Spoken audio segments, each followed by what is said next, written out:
Farming began to flourish in this frontier region, but its remote location meant the culturally backward people living there developed a strange sense of inferiority among themselves.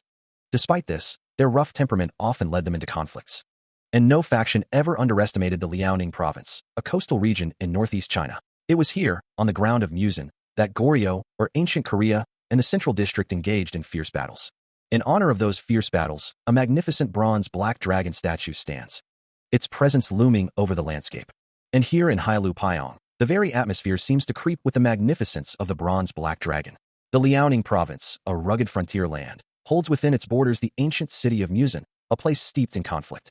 And within this storied region lies Hailu Pyong, a site of profound historical significance. Here, the powerful Dai Ryok Bu and the formidable Yongxianjiang factions have long contended for dominance. To assert their supremacy in the north, these two groups, through their chosen representatives, have repeatedly clashed, their battles unfolding before the very residents of Musin. Now, in Hailu Pyong, a familiar voice breaks the silence, acknowledging the presence of Master Chiol. The speaker observes that Master Chiol is looking well, before lamenting that Mo Yongse opened the Gabon Gate over a decade ago, leaving the leadership position in Liaoning vacant for far too long. The leader of Yongxianjiang, known as the 10,000 Swords, Chiol Ho Sim, stands ready, while the leader of Dai Ryok Bu prepares for his own display. The man known as Strong Wind, Jik Sang, challenges Chiol Ho Sim, questioning the need for further words. He declares that just as the Central District and Goryeo once shed immeasurable blood in their battles, he will now litter Hailu Pyong's ground with the blood of Yongxianjiang. As the declaration hangs in the air, a fervent crowd erupts in cheers, their voices roaring the name of Dai Ryok Bu. A wry chuckle escapes the elderly observer, his eyes glinting with amusement as he remarks on the luxurious life this old beggar now leads. Perched atop a rocky outcrop, he muses that the leaders of Dai Ryok Bu and Yongxianjiang are indeed living up to their formidable reputations, making the long journey to witness their clash entirely worthwhile. Below, two blades meet with a deafening clang, sending shockwaves rippling through the air. Master Chiol's dragon sword flashes with deadly precision, as he and his opponent engage in a furious, energy-infused dance of steel. The elderly man, now revealed as Public Elder Hong Mu-gyu, narrows his gaze, wondering who will ultimately emerge victorious from this brutal confrontation. He lets out another soft chuckle, finding nothing more entertaining than watching others fight, especially with such a magnificent, ethereal dragon-like creature manifesting in the background. His eye gleams with keen interest, declaring his intention to record the fight's outcome in the public data. A heavy boot descends, crushing the ground beneath it with decisive force. Hong Mu-gyu stands with two silent companions, the colossal, spectral dragon looming behind them as the battle rages on. Chiol Ho Sim unleashes his full power, a vibrant blue-green aura flaring around him, taking the form of a majestic dragon as he prepares his attack. Watching the spectacle unfold, Hong Mu-gyu feels a profound sense of unease, wondering if his senses are failing him in the face of such overwhelming force. Meanwhile, Man Jik Sang recognizes the technique, his eyes widening as he identifies it as the legendary dragon sword. From another vantage point, Dai Ryok Bu acknowledges the sheer, matchless force radiating from the combatants. Then, with a deafening impact, the two warriors collide, their blades meeting in a furious explosion of energy and steel. Amidst the chaos, Chiol Ho Sim maintains his fierce concentration, his resolve unwavering. Hong Mu-gyu continues to observe, a thoughtful expression on his face as he considers the implications of the battle's intensity. The residual energy from their clash billows outward, leaving a faint, tingling sensation in the air. The immense force of the dragon's sword technique still reverberates, causing the air to shimmer with residual energy as Hong Mu-gyu struggles to comprehend the sheer power he just witnessed. Clutching his chest, his eyes glowing with an ethereal blue light, he feels the lingering mana ripple through his very being, a testament to the devastating clash. A frustrated growl escapes him, his hand clenching the fabric of his robe as he mutters, "Damn it." His face, now partially obscured by bandages, reveals a deep weariness as he thinks of his little daughter, wishing he had just a little more time. His gaze sharpens, the blue glow in his eyes intensifying, a flicker of resolve replacing his earlier frustration. The electric blue of his iris burns with an inner fire, reflecting a profound determination. He finds a measure of serenity amidst the chaos, acknowledging that while he may not be able to act now, his lineage will continue his fight. As he turns and walks away, his long white hair flowing behind him, he quietly affirms, "My descendant will come." A vibrant blue energy, like a lightning bolt, still discharges from the ground, then rises into the air, coalescing into a shimmering, ethereal form. Hong Mu-gyu stares, his eyes wide with a dawning realization. "Descendant," he mutters, a tremor in his voice, urging himself to focus. "See here. Wait." Dark, crackling energy then erupts, swirling with an ominous sound. And the elder's eyes widen further in shock, a silent gasp escaping him. The blue energy continues to shift, taking on a more defined, humanoid shape, humming with power. He can barely comprehend the sight, his mind racing. He just poured that with his mana, he thinks aloud. Now in the world, there doesn't exist a force. What if that force is aimed towards a human? His voice rises in urgency, a desperate plea. Wait, what did you mean by those last words? The dark energy swirls around him, a vortex of raw power, as he struggles to grasp the implications. What descendant? See here. Far from the previous events, the ancient land of Goryeo unfolds, revealing vast mountain ranges stretching across the horizon. Specifically, the majestic Gama Plateau and the rugged Nangrim Mountains dominate the landscape, a serene yet imposing natural fortress. Amidst this grandeur, a solitary, gnarled tree clings to a cliffside, its branches reaching out over the precipice. From somewhere within its leafy canopy, a voice muses, "What a good day. The wind is nice too." Lounging comfortably on one of the thick branches, a young man named Sayu enjoys the tranquility, a contented smile playing on his lips as he declares, "Life is good." He then glances upward, his expression shifting slightly as he calls out, "Are you up there again?" Perched on an even higher branch, a young woman with long, dark hair looks down at him, responding to his query. "Nuna, you want to come up too?" She adds, "I cannot climb a place like this." Perched high in the branches of a towering tree, a young woman named Gungmu-e observes the world below, a small smile playing on her lips as she remarks that she is likely the only one in the village capable of such a feat. She reiterates her thought, finding it awesome how comfortable she feels so high up. From somewhere below, a voice responds, assuring her that they are fine, but urging her to come down, as Sayu should be returning soon, and they should head towards the house. Gungmu-e looks down, suggesting they have lunch together. A moment of quiet passes.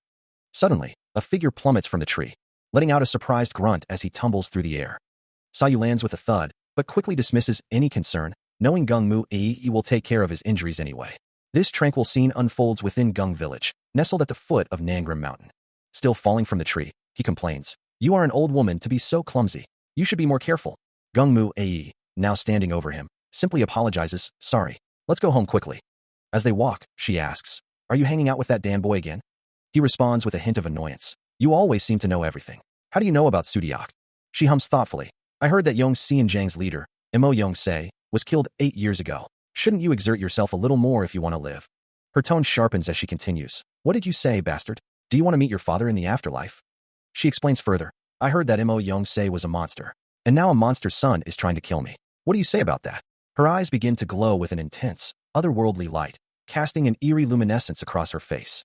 He can only utter a surprised sound, taken aback by her sudden transformation.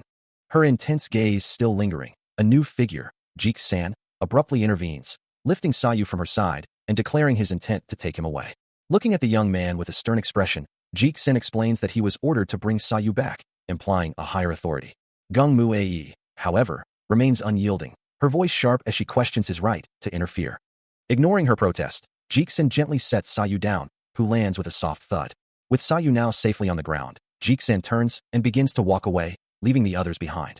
Sayu, still reeling from the sudden turn of events, can only watch in dismay, muttering Jik-san's name in frustration.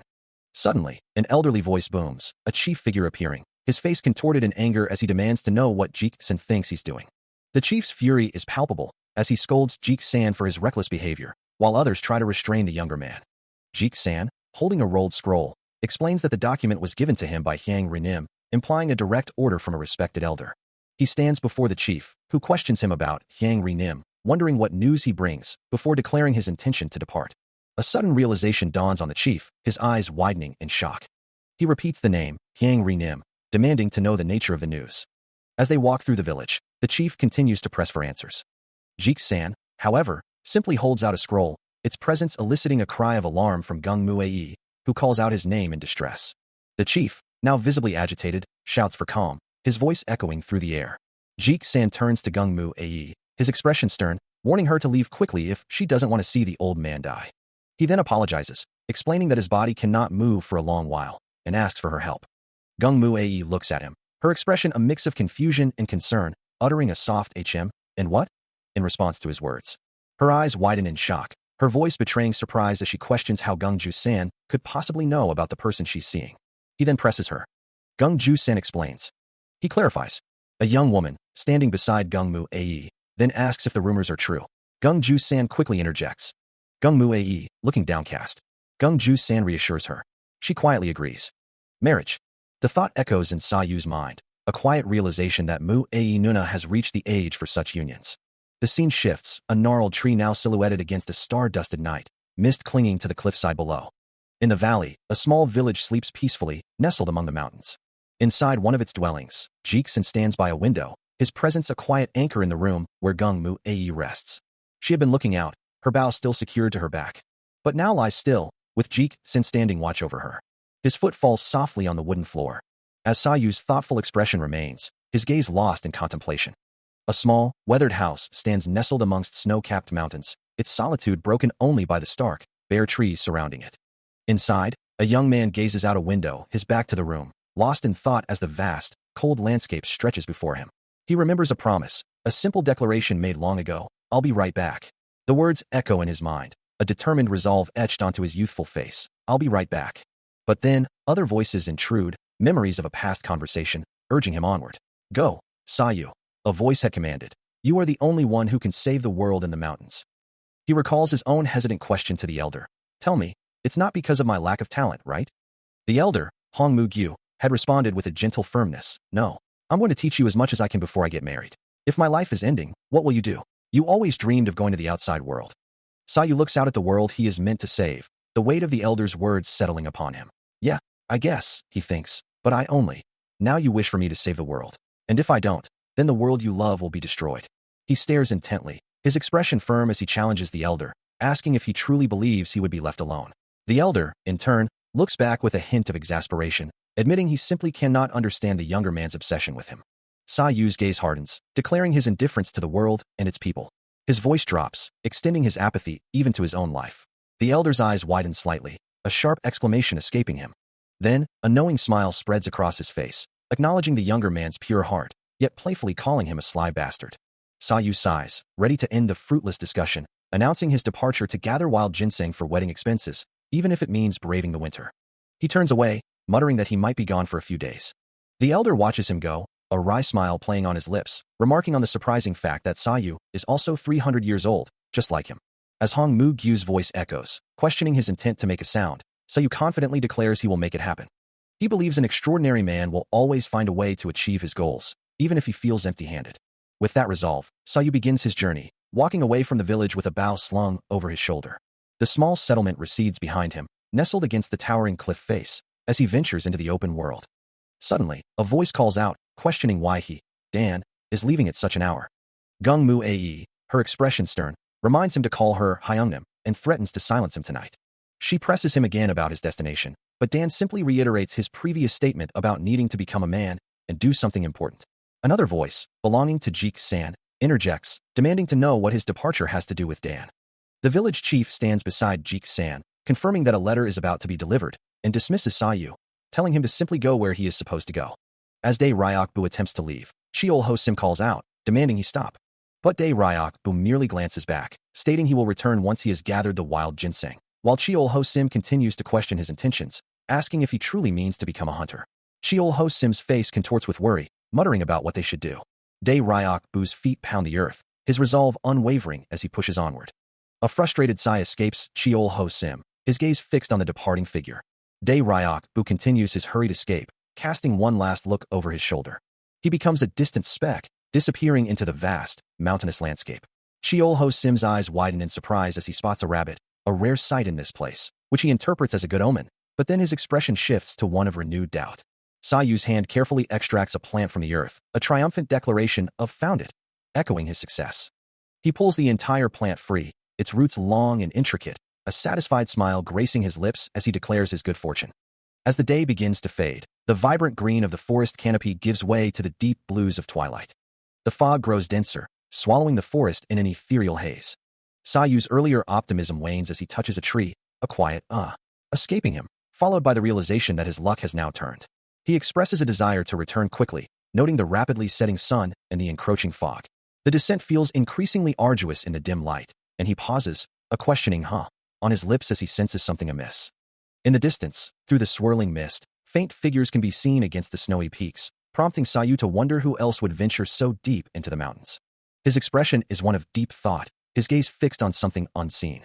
He continues his trek through the dense mountain foliage, his footfalls soft on the forest floor. Eventually, Sayu finds himself by a small campfire, where an elderly man sits, his back to the newcomer. The old man turns, his weathered face calm as he regards Sayu. He speaks, his voice carrying a hint of amusement. You don't seem dangerous, but there's a feeling, a presence here. Sayu's eyes narrow slightly, a flicker of caution in their depths, knowing he needs to be careful. The elder continues, it's only natural to be wary of someone in these deep mountains. His tone shifts, becoming more direct. I find your hidden presence quite uncomfortable. Come out, or I'll assume you're an enemy and attack. A small, wry smile touches Sayu's lips as he finally reveals himself, a soft chuckle escaping him. As he surveys the desolate landscape, Sayu notes the oppressive darkness and thick fog, wondering if he should remain hidden until dawn. A slight smile plays on his lips as he considers, can I? His eyes, usually dark, now glow with an intense blue light, piercing through the gloom. The ancient, gnarled trees stand like silent sentinels, their branches reaching into the misty sky. The mountains themselves are shrouded in a heavy, ethereal mist, their peaks barely visible. A lone tree emerges from the fog, adding to the somber atmosphere. Suddenly, a voice cuts through the silence, an elderly man's command to get out. The voice echoes the thought that in the middle of these mountains, one cannot truly hide. Hong Mu-gyu's gaze is sharp and unwavering, his expression stern. Responding to the challenge, Sayu steps forward, a faint smile still on his face, revealing himself to the elder. He remains silent, his gaze fixed downward as the elder begins to speak. The old man offers a piece of wisdom, explaining that there's no need to stare at him so strangely, for even a small amount of food, properly chewed and absorbed, can provide the strength needed to move one's body. He advises to eat slowly instead. As his eyes glow with an intense blue light, Sayu asks, by the way, who are you? He stands before a crackling fire, awaiting an answer. The elder responds, inquiring if he's referring to the Wajanmen, a group he's only heard of, who are said to be suffering somewhere in the mountains. A slight smile plays on Sayu's lips as he replies, it's because of certain circumstances. The old man finds this interesting, noting that Sayu tries to hide his fear with that expression. Sayu's internal thoughts race, wondering if the elder is reading his mind, while also observing that the old man's strangely colored eyes are making him feel uneasy. A subtle sound escapes him, his eyes glowing with an ethereal blue light. From a high cliff above, the elder's voice echoes down, questioning his presence in such a remote, mountainous region, a place ordinary people wouldn't dare to approach. Then, with a chilling calm, he declares his intention to kill someone. Sayu, taken aback, can only utter a bewildered, pardon. The elder sighs, a weary sound, reminding him that even a Wajanman must live in the real world. He then dismisses the idea of taking his own life, feeling he doesn't even deserve such an act. Sayu stands amidst the trees, processing the elder's strange words. The elder's thoughts drift, concluding with a grim resignation that he will simply wait for it to die. Yet, a moment later, a contented smile spreads across his face, as he muses on how long it's been since he tasted something so good. Still seated amidst the quiet forest, Hong Mu-gyu remained lost in thought, his gaze distant. Observing the elder, Sayu couldn't help but wonder, what's with him? As he reclined, a thought echoed in his mind. Is he truly saying that he's going to die? A flicker of disbelief crossed his face, unable to fathom such casual talk about one's own demise. As evening fell, a small campfire crackled, casting dancing shadows. Standing once more, Sayu watched the elder, the conversation seemingly paused but the weight of it still present. As he continues to ponder the elder's words, Sayu's mind drifts back to Hong Mu-gyu, his image appearing in a haze of memory, still lost in thought. Sayu lets out a frustrated groan, the vast mountain range echoing his inner turmoil, feeling as though he's going mad, the situation utterly absurd. He curses the old man, wishing him to simply die if that's his intention, knowing that even messing around with him would only lead to more trouble and upset. A quiet sigh escapes him. He decides to forget it, wondering aloud what he's going to do now. Right, he thinks, one ginseng root is enough. Looking down at the ground, he muses that the old one wasn't meant for him. The wind whips through the desolate mountain peaks. But still, a sense of pity washes over him. A sudden jolt of pain rips through him, his vision blurring as a sharp impact rattles his senses. Before he can even register the threat, a masked figure lunges from the shadows, moving with terrifying speed. A devastating blow connects with his midsection, sending a shockwave through his body. Another strike follows instantly, the force lifting him off his feet. He crashes to the ground, gasping for air, utterly bewildered by the sudden, overwhelming assault. His eyes struggle to focus, the world spinning around him.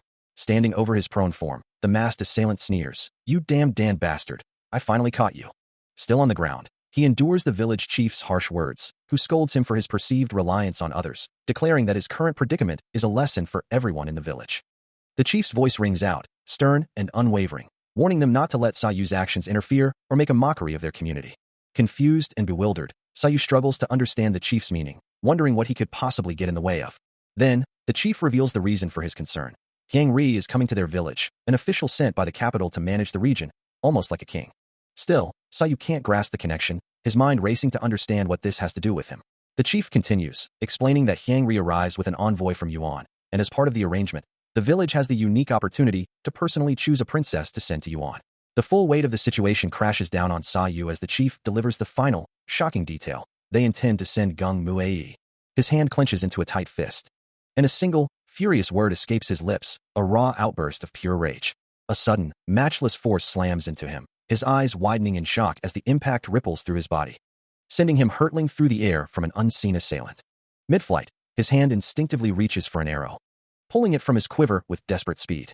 He moves like a blur, a fleeting shadow against the village backdrop, leaping away from the familiar homes and towards the unforgiving mountains. He lands hard, the impact jarring his frame, but he pushes through the pain, the words of his father's shame echoing in his mind. He had endured being called a coward and a deserter because the truth was, his father had indeed run away. Tears well in his eyes, a trickle of blood at his lip, as he laments that this was the only thing that took his father, leaving him with nowhere left to go. As the ambush closes in, he cries out, a desperate warning to the unseen attackers.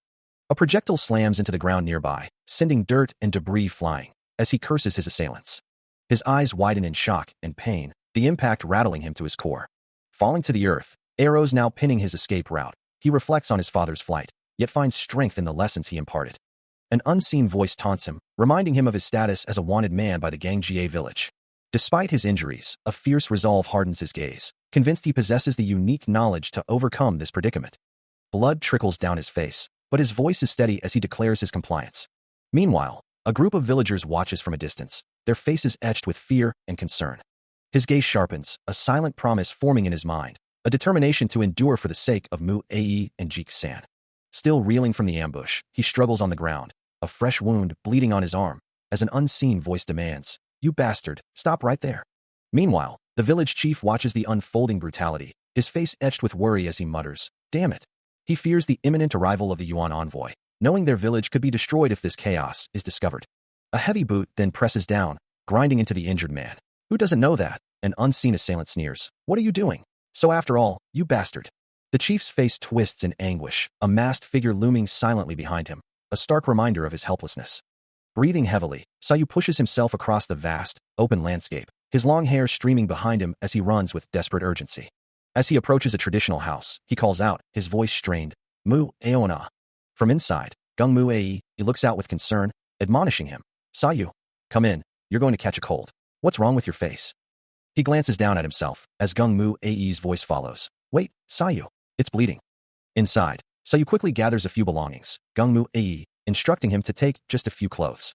Her expression tight with worry, she insists, "You don't have time to prepare to leave now. Are you going to go to the demonic cult? You're not going to be able to treat it anyway." Tying his bundle, Sayu replies, "Great, we have a wild ginseng, so we can hang on for a few days." Gung Mu Ai's concern shifts, her eyes wide as she asks, "Where is Jik-san?" She then adds, "John-san went to the mountains for wood. What's going on?" Still reeling from his injuries, Sayu lets out a frustrated TSK, lamenting the unfortunate circumstances. Gung Mu Ai, holding his hand firmly, urges him to move quickly, promising explanations later as they head to Jik-san. Her eyes wide with concern, she looks on, her expression a mix of worry and determination. As they prepare to depart, Sayu again clicks his tongue in annoyance, his gaze fixed on the path ahead. Their journey takes them to a bustling village, filled with people and horses, a stark contrast to their earlier solitude. From horseback, Gung Mu Ai questions if the figures they see are the ones they seek, wondering aloud if they should have turned back. Meanwhile, a man with a scarred face and intense gaze watches them from a distance, his presence radiating a formidable aura. His sharp eyes narrow, observing their approach with unwavering focus. Suddenly, Sayu's eyes snap open in surprise, a faint question escaping his lips as he wonders if their gazes just met. He clenches his jaw, a fierce resolve hardening his gaze, knowing he cannot lose Gung Mu Ai to those bastards. Meanwhile, from a distant, snow-capped peak, Dae Ryok Bu watches the traveling party below, issuing a cold command to his unseen forces, "Catch that woman." His subordinate questions the other figure, but Dae Ryok Bu dismisses the concern, his focus solely on Gung Mu Ai. "I don't care about him," he states, adding, "but keep in mind, that woman has a lot of mana." His scarred face set with grim determination, he reiterates, "You'll have to bring her in without a scratch." With a resounding thud, a kneeling figure pledges allegiance, "At your command." Elsewhere, an elderly man, Hong Mu-gyu, gasps in sudden shock. As Sayu and Gung Mu Ai continue their journey on horseback, a flurry of movement in the sky signals the approach of Dae Ryokbu's forces. The attack is swift and brutal, striking down Hong Mu-gyu, a man who never learned martial arts. Responding to the sudden assault, Sayu launches himself into the air, ready to confront the threat. He launches himself into the air, a blur of motion against the stark, white background. While in another place, Dae Ryok-bu's face contorts with fierce determination, his thoughts echoing the ambition that he will become an immortal artist-hunter. Above the swaying grass, the open sky stretches, a canvas for the impending clash. As Gungmu Ae looks up, her face streaked with blood and fear. From the heavens, dark, masked figures descend with chilling speed, prompting Sayu to snarl, his eyes fixed on the approaching threat, realizing these bastards are relentless. He meets their descent with a powerful, sweeping strike, his body a whirlwind of motion, continuing his aerial assault with another fierce blow. Sayu moves with blinding speed, a powerful, sweeping motion initiating his defense. The force of his movement cracks the very ground beneath him, a resounding hong echoing through the air. A blade flashes, met with a sharp ching as he deflects the attack, leaving Gungmu Ae to gasp in disbelief at the sudden violence. Her wide eyes reflect the chaos, while Sayu's gaze remains fixed, a silent shlok, accompanying his defensive posture. Another powerful hong erupts as he counters, Gungmu Ae's voice cutting through the din, calling out his name in alarm. She watches, hand pressed to her mouth, her face etched with profound worry. His eyes glow with an inner light as he blocks another blade with his arm, the shlok and clang of steel on flesh echoing the intensity of his resolve. From above, more masked assailants descend, one vowing, "I'll kill you in a heartbeat," their collective hurrah, signaling a coordinated assault. Sayu finds himself surrounded, the thokakakak of their combined attacks closing in, as he faces the overwhelming numbers alone. Dae Ryok-bu holds Gungmu Ae captive, the cold steel of his blade pressed against her throat. He moves with sudden, blurring speed, his sword arcing through the air, as Gungmu Ae lets out a muffled cry. Her eyes wide with terror, she manages to ask if Sayu has done something wrong recently, but he offers no reply. His gaze drops, fixed on something unseen below. Turning his back to the viewer, Dae Ryok-bu questions if the bastards have been chasing you on, confirming his suspicion with a curt, "Yeah." She reveals they've been after the little one since her childhood, even before she could speak, prompting him to address her as princess. Gungmu Ae firmly states her refusal to join the Iron Band, adding that she would struggle to keep up with them. A small, defiant laugh escapes her, while Dae Ryok-bu mutters about the bastards chasing the route. His sword now fully drawn and poised, he issues a chilling warning. "Don't even think about having a nice death." His eyes narrowed. Dae Ryok-bu's thoughts burned with fury at the damned bastards of Sungmu. Refusing to let them laugh at his warnings, he would show them what happened when they ignored him, a member of the Iron Band, believing they could escape so easily. With a surge of power, his muscles tensed. As he and Sayu engaged a monstrous creature in a brutal clash, Dae Ryok-bu unleashed a powerful, sweeping attack with his heavy weapon. But the creature retaliated, forcing Sayu to recoil with a cry of pain, even as Dae Ryok-bu's weapon continued its powerful trajectory. Observing the spirited fellow's struggle, Dae Ryok-bu's face hardened, his weapon poised for another strike. He delivered a massive, arcing blow with his crescent blade, driving it into the creature with immense force, declaring he had no time to waste, and with a final, deadly command, he ordered them both to die as his attack connected. He flinches, a flicker of surprise crossing his face. Meanwhile, Sayu unleashes a powerful strike, the impact echoing with a thunderous crash. Dae Ryok-bu's mind races, a frustrated thought cutting through the chaos. "You have no business of saying that if you can't." I can't." He questions the sheer strength of his opponent, a new resolve hardening his expression as he decides. Then, with a sudden, sweeping motion, he unleashes a massive energy slash. The force of the battle sends Sayu reeling, a pained grunt escaping him as he's thrown back. He tumbles through the air. But both Dae Ryok-bu and Sayu quickly regain their footing, re-engaging with fierce determination. Sayu's breath comes in ragged gasps, his eye burning with an unyielding resolve. He lunges forward, his spear a blur of motion, aiming a swift strike. But before the weapon can connect, Dae Ryok-bu's hand shoots out, grabbing Sayu's wrist with unexpected speed, a scoff escaping him as he declares, "What a poor act." Thrown back by the sudden counter, Sayu recoils, his eyes wide with surprise as he mutters, "This doesn't make sense." Yet, without missing a beat, he recovers, burying a powerful punch into Dae Ryok-bu's face. The impact snaps Dae Ryok-bu's head back, his features contorting in a grimace of pain and shock. But the seasoned warrior quickly retaliates, unleashing a furious flurry of his own, overwhelming Sayu with a barrage of blows. Even as he presses his advantage, Dae Ryok-bu feels the lingering force of the younger man's earlier strikes, acknowledging these punches. Having absorbed the counterattack, Sayu stands ready once more, his spear poised, the fight far from over. A powerful impact sends Dae Ryok-bu reeling, a guttural cry escaping him as the force of the blow slams into his face. The momentum carries him backward, his body still absorbing the shock, a realization dawning on him that this overwhelming power is beyond anything he's encountered. Standing over the recovering Dae Ryokbu, Sayu declares, "You made me use my full strength. Your monster strength exceeds the shaman platoon." He looks down, adding, "It's too early. I'm far from done." Dae Ryokbu, pushing himself up, expresses his surprise. "It's been a while since I've met someone who can push me back this far, but you say you haven't even used your full strength? I don't know what your goal is, but I'll make sure to crush you before you can do anything else." A deep frown creases Dae Ryokbu's face, his gaze fixed downwards as if contemplating a grave matter. An unseen voice cuts through the silence, reminding him, "It's been a long time since I gave the order to get her, so I was wondering what." His eye narrows in frustration, the thought echoing in his mind. "I can't imagine that Yuan's elite warriors are struggling against some monsters from Iorio." Before him, the masked assailant and another figure kneel in submission, the masked one stammering, "Forgive us." Dae Ryokbu's expression hardens, his voice a low growl. "I'll hold you responsible for this later." Sweat beads on his brow as he clenches his jaw, a rumbling sound accompanying his terse acceptance. "Got it." As green energy begins to swirl around distant figures, his internal monologue continues, "The incompetence of our Yuan's warriors." The green aura intensifies, enveloping Dae Ryokbu as he rises, a formidable presence ready to unleash his power. His face contorted in a snarl, Dae Ryokbu's fury boils over, a raw, potent force that promises to hold accountable any who stand in his way. This is the legend of the matchless force. From the heavens, a blinding light descends, Dae Ryokbu plummeting towards the earth like a meteor, his form wreathed in a brilliant aura as he targets the figures below. He moves with impossible speed, a mere blur past the first opponent, his focus locked on Sayu. Before Sayu can even react, a devastating blow connects, the impact rippling through the air with a thunderous crack. The force of the strike distorts his face, his eye bulging from the sheer power. A guttural scream tears from his throat, the pain immense. Yet, even as he's sent flying through the air, Sayu defiantly declares that there is no one who can take his Nuna. He is violently propelled away, a swift, uncontrolled trajectory across the battlefield. Still reeling from the previous blow, Sayu shivers, a wave of shock washing over him. He looks up, baffled, wondering what he's supposed to do against such overwhelming power, while Dae Ryokbu grins down at him, a cruel satisfaction on his face. With a sudden surge of energy, Dae Ryokbu unleashes another powerful blast, his form glowing with raw force. The attack connects with a devastating smash, sending Sayu hurtling through the air.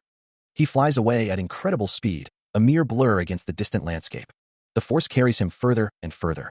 And within him, a monstrous, shadowy form with glowing green eyes seems to awaken, a primal power stirring in response to the assault. Meanwhile, Dae Ryokbu lands with a triumphant shout, his power still radiating.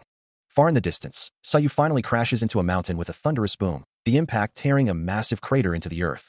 He groans, his body trembling from the impact of the mountain crash.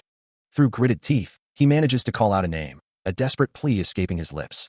A shiver runs through him, not from cold, but from sheer frustration, as he curses his current state. With a sharp click, he manages to pull a small blade from his boot, preparing for whatever comes next. But his footing is still unstable, and he slips, his attempt to rise thwarted by the uneven terrain. Suddenly, a shadowy figure, cloaked and masked, lunges at Dae Ryokbu, its blade flashing with deadly intent. Sayu, still struggling, tries to move, a desperate urge to intervene spurring him on. His eyes widen, reflecting the shock of the sudden attack, as he watches the scene unfold. Before the assailant can land a blow, Dae Ryokbu retaliates with a powerful strike, sending the masked figure flying with a resounding thump. Still reeling from the powerful counterattack, the masked assailant is sent spinning through the air, a dark blur against the pale sky. He crashes violently into the earth, the impact shaking the ground and sending debris flying. Dae Ryokbu, his grip like iron, pins the assailant's face to the dirt, demanding to know how he could still be alive after such a powerful strike. Standing over the defeated figure, he casts a long, imposing shadow. Dae Ryokbu declares his intention to drag the assailant back to Yuan, adding that both he and Sayu will die here. With a cruel twist, he shifts his attention to Sayu, pressing his foot down on the young man's head, asserting that he has no choice or power to change anything. He then offers a chilling choice, allowing them to decide who will die first. The surrounding forest stands silent witness to the brutal display. Pinned and enraged, Sayu screams at the man to stop.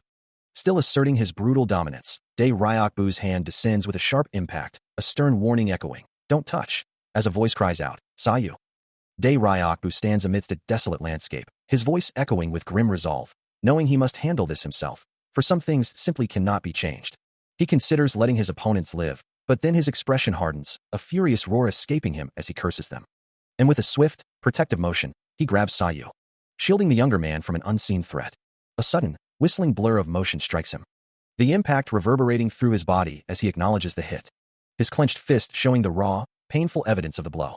He unleashes a powerful, twisting punch, the air around his fist distorting with raw force. And with a resounding thump, his blow connects, sending a shockwave of debris scattering outwards. But before his attack can fully land, a swift counterthrust breaks through his guard, the impact tearing through the air. A snarl twists his lips, his eyes burning with fury. "You really know how to provoke someone's temper," he growls. A fleeting, almost mocking smile flashes through the chaos, a blur of motion indicating the assailant's next move. Then, a devastating thump echoes as a dark, explosive force erupts, engulfing the area in shadowy particles. The masked assailant's eye glows with an eerie blue light, his voice cold and resolute. "I have decided. I'll kill you first." Amidst the swirling debris, the cloaked figure stands victorious, looming over the defeated form of Sayu. A pained gasp escapes Sayu's lips, his face contorted in agony from the powerful blow. The masked assailant's relentless barrage continues, each strike landing with a heavy thump against Dae Ryok-bu. A powerful wham, echoing as another blow connects, sending him reeling back with a final, explosive boom.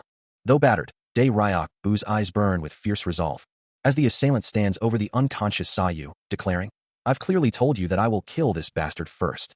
A vein throbs in Dae Ryok-bu's forehead as he snarls back, "I will kill you, but I'll do it gently." With a sudden burst of speed, he launches himself forward, a blur of motion as he executes a swift jump. Then swerves, his hand shooting out to grip the assailant's arm. The tables turn in an instant, the masked figure's face distorting in shock as Dae Ryok-bu's counterattack connects. He sends the masked assailant flying with a powerful strike, who crashes hard into the ground, sending debris scattering. Still, Dae Ryok-bu's hand clenches tightly, a frustrated grunt escaping him. A surge of energy emanates from him as he acknowledges his wounded spirit, yet wonders what else he can do.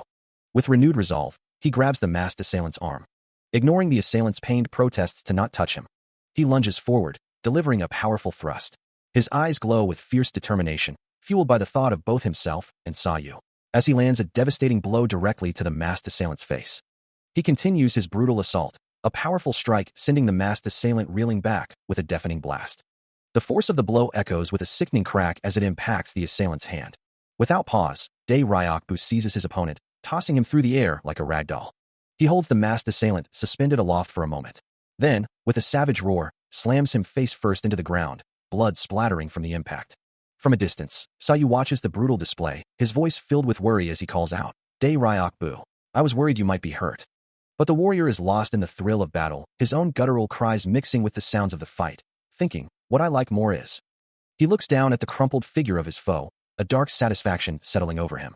Destruction, spirit, and body, that's what I like. Knuckles white, he grips the sheets, a silent scream trapped in his throat. As a sharp, cracking pain rips through him, his body contorting in agony. Meanwhile, Dae Ryok-bu observes a young warrior, a faint smile playing on his lips. "I like people who have a strong spirit like you," he muses. Back in the throes of his nightmare, Sayu hears a voice, confused and disoriented, his body thumping against an unseen surface. Desperate, he pleads, "Please, take care of Nuna." Dae Ryok-bu's gaze sharpens on the warrior before him, a man named John Ban. Sayu's dream takes a terrifying turn, sending him plummeting from a great height. His desperate cries echoing into the void. "No, stop." Still lost in the throes of his nightmare, a name escapes Sayu, a desperate plea for someone he calls Jik-san. A sudden gust of wind sweeps through the desolate landscape, as Dae Ryok-bu's voice cuts through the haze of his despair, assuring him there's no need for sadness, that he will catch up soon. But the name only intensifies Sayu's anguish, his eyes wide with a terror that Dae Ryok-bu's words cannot soothe. A profound tremor shakes him to his core, his gaze fixed on an unseen horror as the name Jik-san echoes in his mind. The sound of a whip-like crack pierces the air, and Sayu's eyes widen further, his desperate cry for Jik-san now a frantic scream. His face contorts in a silent scream, a raw expression of pure, unadulterated fear. The terror remains etched in his gaze, a haunting reflection of his inner turmoil. Suddenly, the dreamlike state shatters, replaced by a brutal reality as Dae Ryok-bu lunges forward, his powerful strike aimed directly at Sayu. The force of the blow sends Sayu reeling backward, his body flung through the air by the sheer power of the attack. He barely registers the movement before a devastating blow connects, sending a shockwave through his entire body. And he's instantly airborne, a crimson spray following his rapid trajectory. As he's flung backward with incredible force, his body slams into a solid surface with a series of sickening thuds, the impact echoing through the space. He crumples to the ground, Dae Ryok-bu watching his descent. A desperate clench of his hand is all he can manage. His eyes wide with a dawning, baffled realization as blood streams down his face. Then, his vision fades, leaving him battered and unconscious. Dae Ryok-bu's gaze sharpens, his eye glowing with fierce intent. Then his attack connects with devastating force, sending Sayu reeling, his face contorting in agony. As he's blasted backward, tearing through the air, he crashes violently through the environment, the impact wrenching a scream from his lips. Finally, he lies motionless, defeated, as Dae Ryok-bu stands over him. Still reeling from the devastating blow, he trembles and groans. As Dae Ryok-bu observes him, a cruel smirk playing on his lips, thinking how the young man didn't even know martial arts. Despite the agony, Sayu clenches his fist, acknowledging the immense pain. Dae Ryok-bu's smirk widens, finding the boy's resilience entertaining. Then, with a sudden burst of speed, he shoots forward, a dark aura trailing behind him. The powerful warrior continues his relentless assault, surrounded by swirling, ethereal energy. He stares up at a blood-red moon, his face contorted in anguish as dark, shadowy tendrils seem to consume his vision. Jiam-san, he whispers, the name a desperate plea as the shadows swirl around his head. Why on earth is this happening? He cries out internally, the darkness pressing in. His gaze drops, filled with a profound weariness. To me again. What's wrong with me? He questions, his voice laced with self-reproach. Why do we have to go through this? The despair deepens. Why did I have to be born to this class? No force. All I'm doing is to be a burden to my family. The red moon hangs ominously above, its light swallowed by the encroaching darkness. A single hand reaches out, trembling, as if trying to grasp at the fading light of the distant crimson orb. A monstrous, red-eyed wolf snarls in his mind's eye, a reflection of his inner torment. Now even born, the blood wolf. Here I'm like I'm a burden to my family. As he walks away, a voice echoes in his mind, asking how much time is left, yet observing his apparent happiness. The image of a bloody Dae Ryok-bu flashes before him, his voice calling out, Elder. Then, the stern face of the masked assailant appears, his piercing gaze demanding, Do you want to live? A sharp, whipping sound accompanies the memory of the assailant turning away, leaving the question hanging in the air.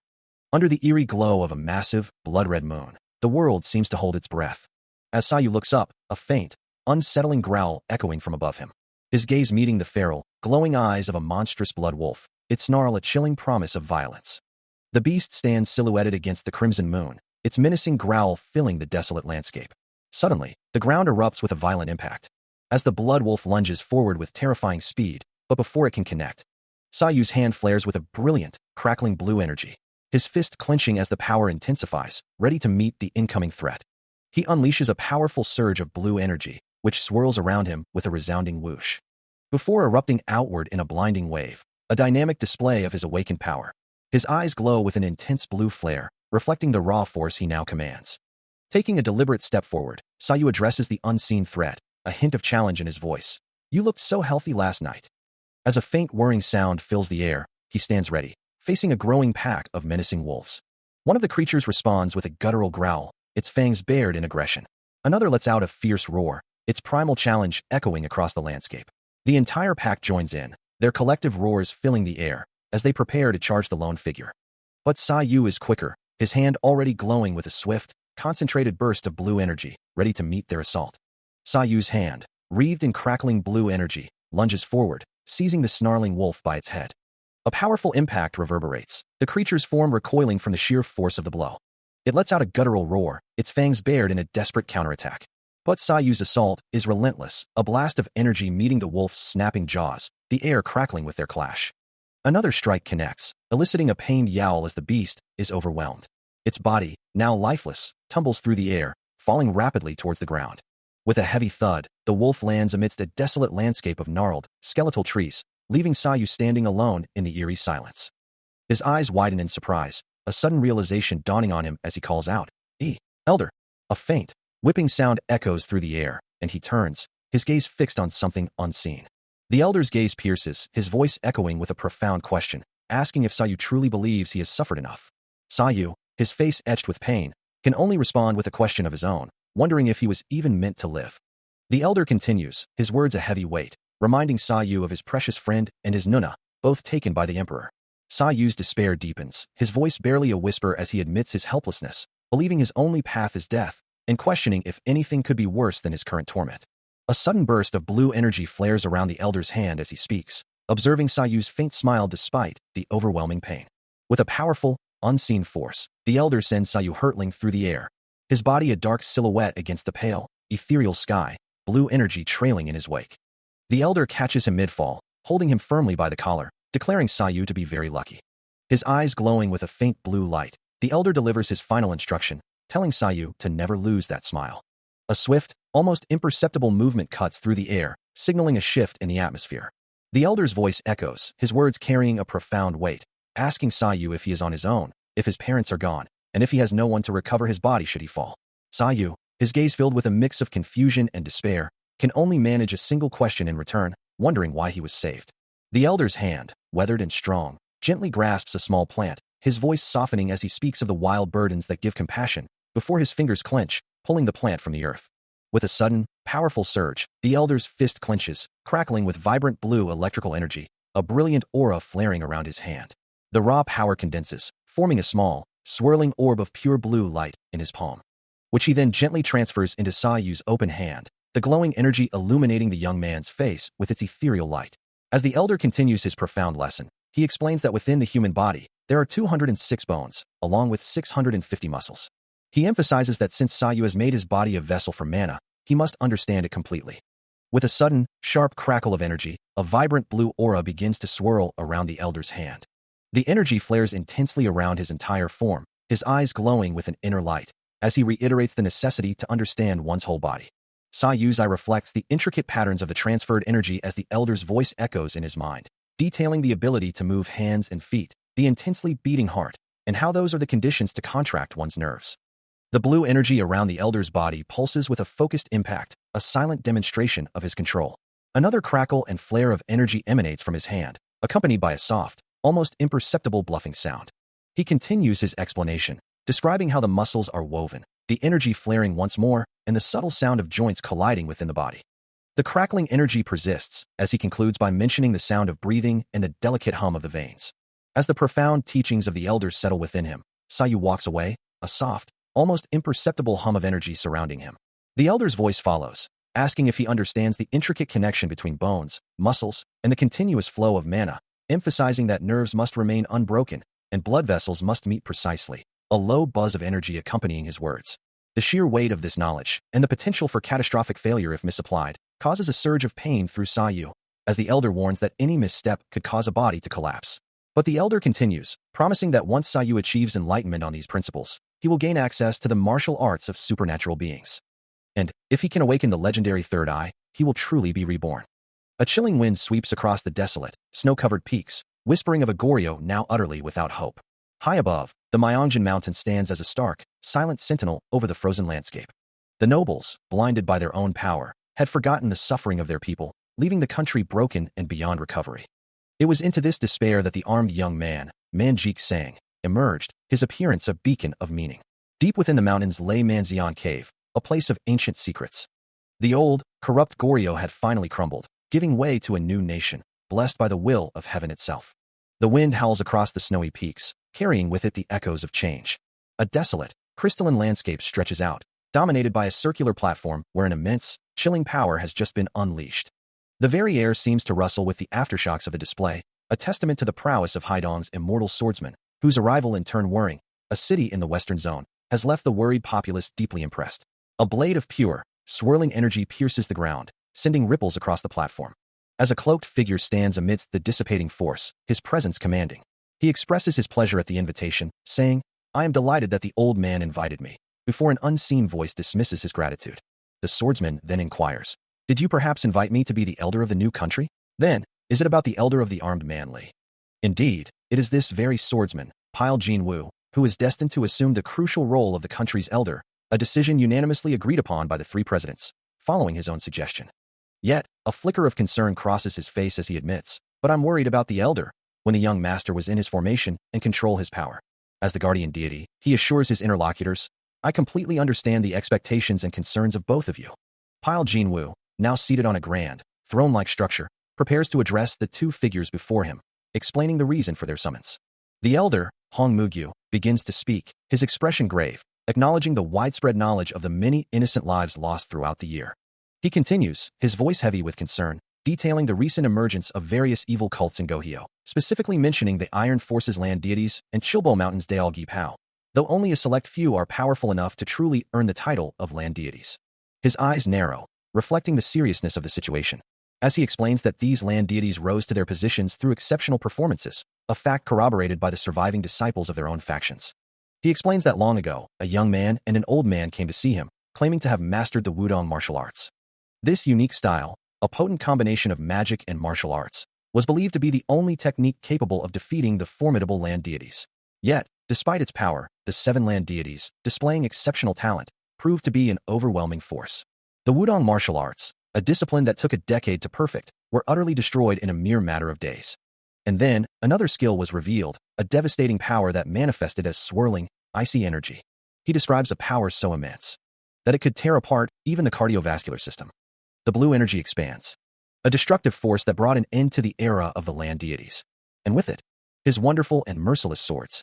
Above all, no human strength could ever break through the boundless wall that defended his blood, his attack.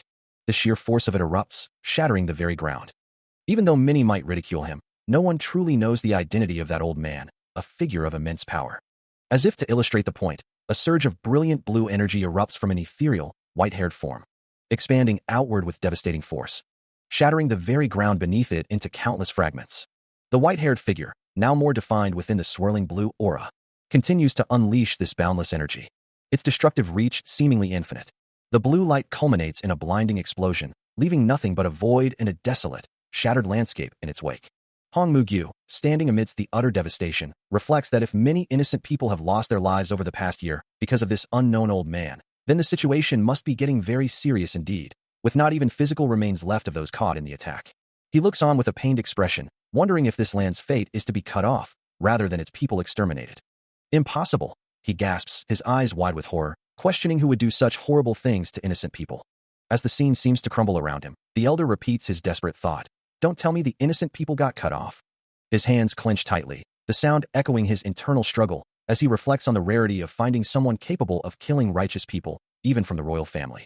Hunched over her, he asks, did you too forget? His mind consumed by the existence of that man. A creaking sound accompanies his thoughts as he considers the grim reality that 1/3 of the innocent people were killed instead of total annihilation.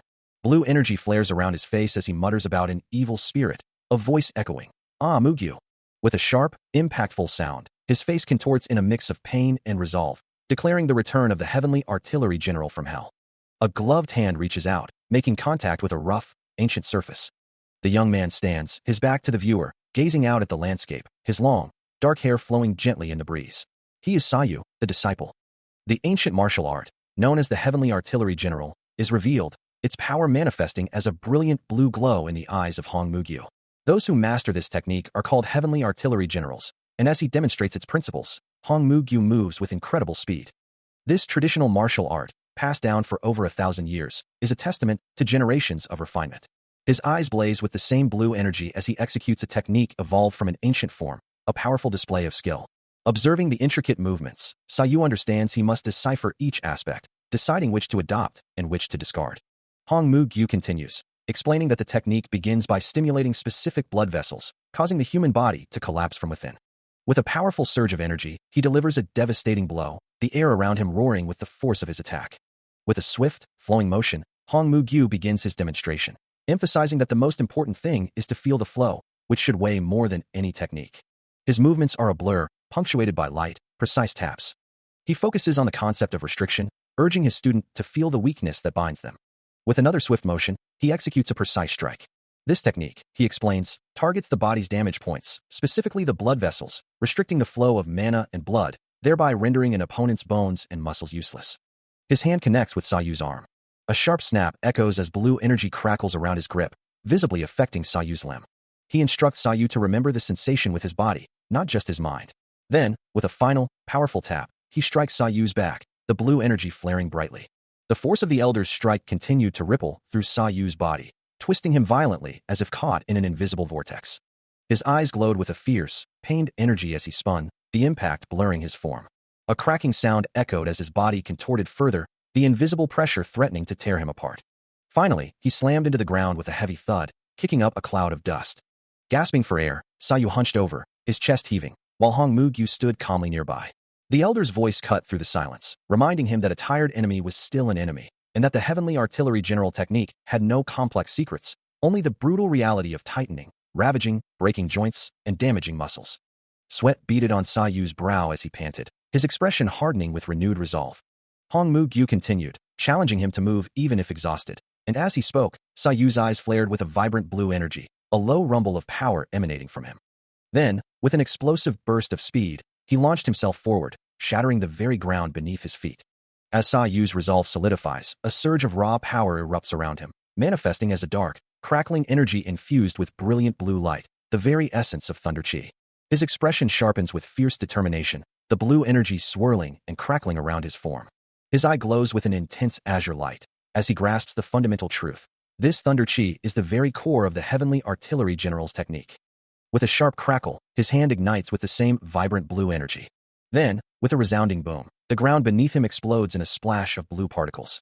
The sudden, overwhelming force causes Hong Mu-gyu to recoil, a gasp escaping him as he witnesses the raw power. Sayu slides across the ground from the sheer momentum, a guttural cry of effort escaping his lips. Enveloped in a brilliant blue aura, he stands firm, having mastered the control of Thunder Chi, the foundation for the 10 damage points of the Heavenly Artillery General's technique. The elder watches him, a thoughtful expression on his face, reflecting that while he had intended to guide the boy slowly, time is a luxury they simply do not have. A surge of raw power crackles through the air, manifesting as vibrant, electric blue energy that pulses with immense force. A voice echoes, urging someone to regain everything that was lost. Half a year later, the scene shifts dramatically to the desolate Myohyang Mountain, where a jagged, dark peak stands defiant against a relentless snowstorm.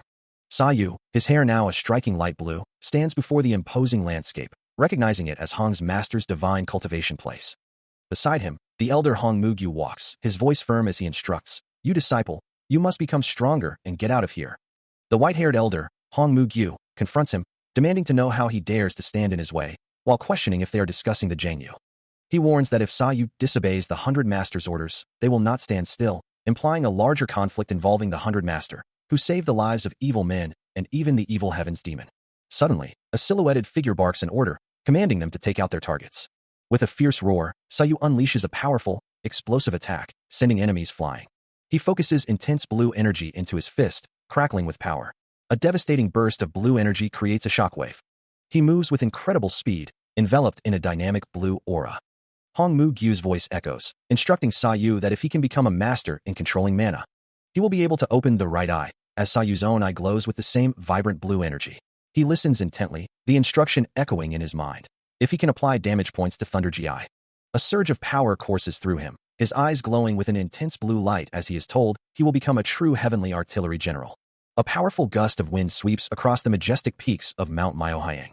As a deep rumble echoes through the ancient mountainsides, a desperate voice urges, "We must stop them from reaching the honored master, no matter what happens." The rumbling intensifies, and cries of agony fill the air as several figures are sent tumbling down the steep mountain slopes. Amidst the chaos, Dae Ryokbu is struck by an unseen force, a burst of crackling blue energy erupting around him as he cries out in pain. Meanwhile, Sayu moves with incredible swiftness, a blur of motion across the treacherous terrain. Another swift, powerful blow lands on Dae Ryokbu, forcing a pained grunt from him as blue energy flares once more. He endures yet another impact, the relentless assault continuing as the blue energy pulses around him. Elder Hong Mu-gyu explains the intricate flow of blood veins within the human body, a movement that, when stimulated, can cause muscles to twist and tear. He continues, revealing that similar to these internal pathways, there are also nerves in the objects around them, and he points, declaring the presence of an evil spirit. Before he can elaborate further, a shadowy assailant lunges, weapon swinging, as others close in, determined to bring him down. But the elder remains calm, his hand glowing with a soft blue light, as he elaborates on the concept of manipulating these external nerves within objects. With a subtle hum of energy, he demonstrates that by stimulating these surrounding objects, one can manipulate them, even move a mountain. A massive burst of blue energy erupts from him, engulfing the shadowy figures in a concussive blast. The force of the explosion continues to ripple outwards, sending debris flying and one assailant reeling backward. With a pained cry, another shadowy figure is violently thrown back, disintegrating into nothingness as the blast consumes them. Meanwhile, a bare foot lands softly on a wet surface, its arrival marked by a quiet splash, signaling a new presence. He stands before the elder, a silent sentinel as the older man observes the distant, imposing structure, reflecting on the last descendant of the blood demon sect and the great accomplishments within this land. The elder, now seated, continues, explaining that if one were to turn a blind eye to such matters, they would be in grave danger, and he asks if the young man can truly handle such a burden. Sayu listens intently, his gaze unwavering as the elder warns him to get rid of his past and to live for himself. Suddenly, he moves with incredible speed, dashing into a group of shadowy figures, repelling them with a powerful, unseen force that sends them flying. He declares that he has no intention of turning a blind eye to this matter, ready to punish the evil. Blue electrical energy crackles and flashes around his right hand, gathering for a devastating strike. The concentrated burst of power erupts outward, shattering everything in its path. He stands amidst swirling arcs of blue lightning, a beacon of raw, untamed power. His resolve is clear as he thinks to himself that he prepared for this moment, the moment he decided to be a heavenly artillery general. His eyes blaze with an electric blue light, the air around him crackling with raw power. As the electrical energy surges around him, Sayu recalls a crucial lesson from his master. No matter what, the strong must protect the weak. His hands glow with a blinding flash, acknowledging that some truths are unchangeable, even if he must resort to extreme measures. With a decisive move, he prepares to unleash his full force. His gaze sharpens, and with a powerful dash, he launches himself forward, a blur of electric speed. Surrounded by shadowy assailants, he unleashes a massive electrical whip, declaring his unwavering resolve. A guttural cry escapes him as he tears through the massed figures, each dash a devastating strike of pure electrical power.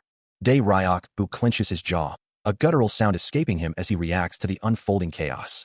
Meanwhile, one of the masked assailants recoils, screaming in disbelief. Really? Are you trying to be enemies with us? Sayu, a blur of motion, dashes forward. His silhouette momentarily framed against the chaos as he stands over a fallen foe. With a powerful swing, he declares, "My master has always been the enemy of all martial artists in this land." The force of his attack sends another assailant crashing into a pile of rubble. His eyes glowing with electric blue energy, Sayu continues, "I'm his disciple. How could I be any different because of Mount Wichiang?" Another swift strike sends an enemy flying with a crash. As he lets out a fierce battle cry, he moves with a sudden, electrifying burst, his hand glowing with raw power. With a sharp, cutting sound, Sayu unleashes a devastating strike, a whirlwind of force and crackling energy. The impact sends the masked assailant's head snapping back, a sickening thud echoing through the air. A faint smile plays on his lips, the blue electricity dancing around his hair like a crown. His hand, now blazing with intense light, clamps down on the assailant with an unyielding grip. The masked figure's eye widens in terror, a shiver running through them as they realize the impossible power they face. With a violent twist, Sayu's arm, wreathed in swirling electrical currents, begins to crush and distort the assailant's form. Bones crack and splinter under the immense pressure, the masked body contorting unnaturally. Then, with a final flash and a series of sharp cracks, he releases the broken figure, leaving it utterly defeated. Dae Ryok-bu watches the unfolding chaos, a frustrated TSK escaping him. Meanwhile, Sayu's leg whips through the air with a powerful whoosh, connecting with a masked assailant in a sharp bang of blue energy. He swiftly grabs the stunned figure's leg, a sickening crack echoing through the air. Channeling his thunder chi, a swirling vortex of dark energy and crackling blue lightning erupts around him, engulfing the assailant in a blinding flash as a pained scream tears through the air. Sayu stands victorious on the cliff's edge, the defeated assailant plummeting into the chasm below, while others of their kind look on from a distance. As Dae Ryok-bu watches, a sudden, powerful surge of energy emanates from Sayu, his eyes flaring with an intense, electric blue glow. The sight is startling, prompting a gasp of recognition from the observer, who identifies them as the legendary Ghost Eyes. A hand clenches around a small, dark object, a question echoing in the silence. Had he truly been told to abandon his anger? Through a desolate, gnarled landscape, Sayu and the elder walk side by side, their journey continuing. Kneeling in frustration, he curses the passage of time, a full decade now having slipped by. Meanwhile, Dae Ryok-bu declares with fierce conviction that forgiving the honored master, even in death, would be an unbearable loss for the King of Sorrow. The elder, his face etched with age, responds with a weary challenge, wondering if Dae Ryok-bu could truly forgive him after another 10 years. Sayu's eyes glow with a dark, intense energy, a deep rumble accompanying the surge of power within him, his expression resolute. With a final, determined step, Dae Ryok-bu sets a new course to the Three Hermits. Dae Ryok-bu stands before his master, confirming his understanding with a resolute, "Yes, master." Meanwhile, Sayu is enveloped in a powerful, swirling energy, a mana-infused food known as baekgum, typically consumed during periods of intense fasting, the raw power of it radiating around him. He struggles with the overwhelming heat, gasping, "Sayu, I'm warm. I'm so warm." Wheeze, as his master's voice echoes, reminding him, "You don't have that much time left to improve."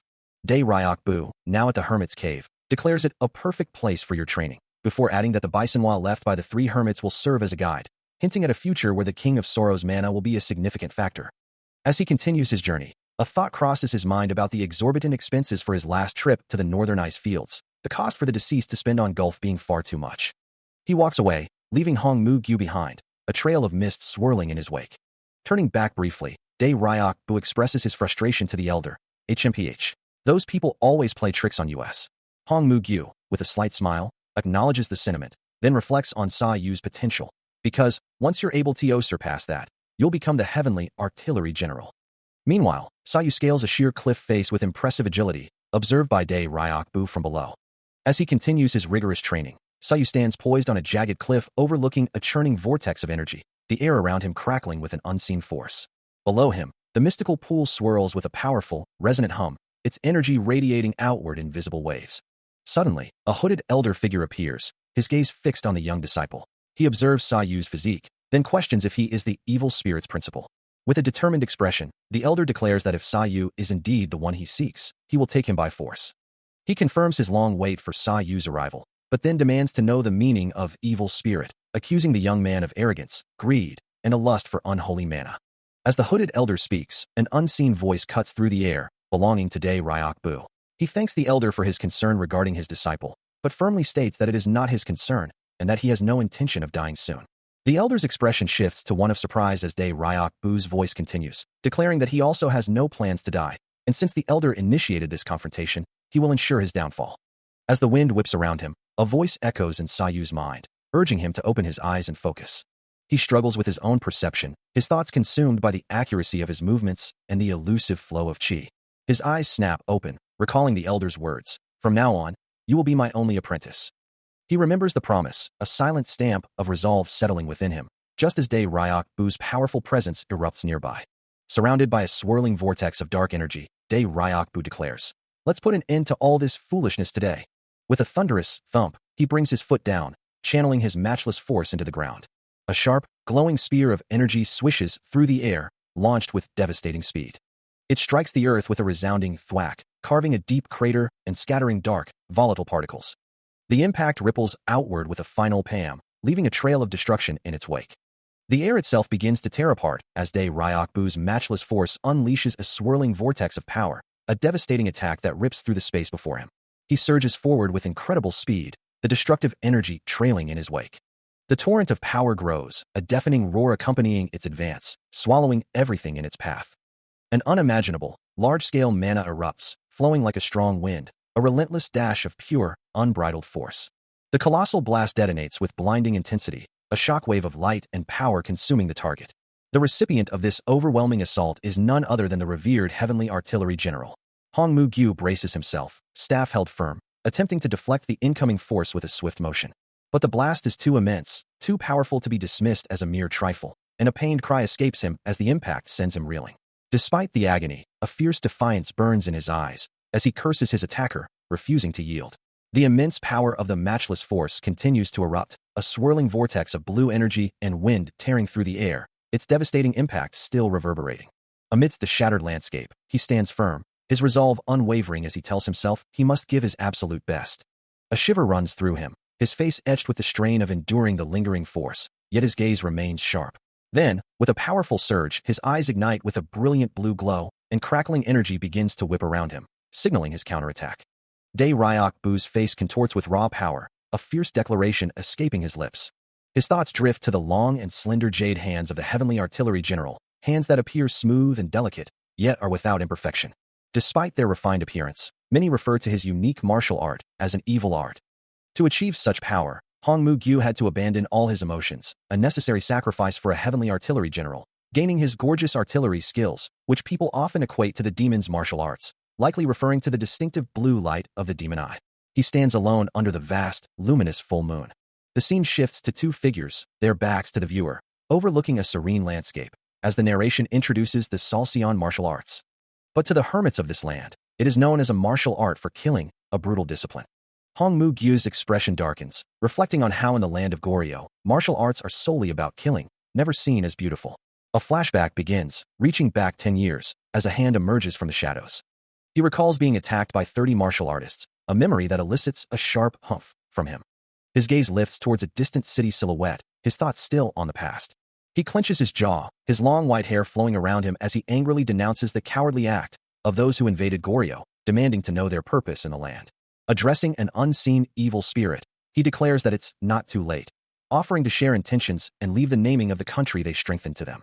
Still seething with a decade of resentment, Hong Mu-gyu rails against the establishment of a new country, declaring its very existence and naming to be none of his concern. His voice echoing with fury, he condemns them for their actions. The dark-robed figure listens, their head tilted slightly in silent observation.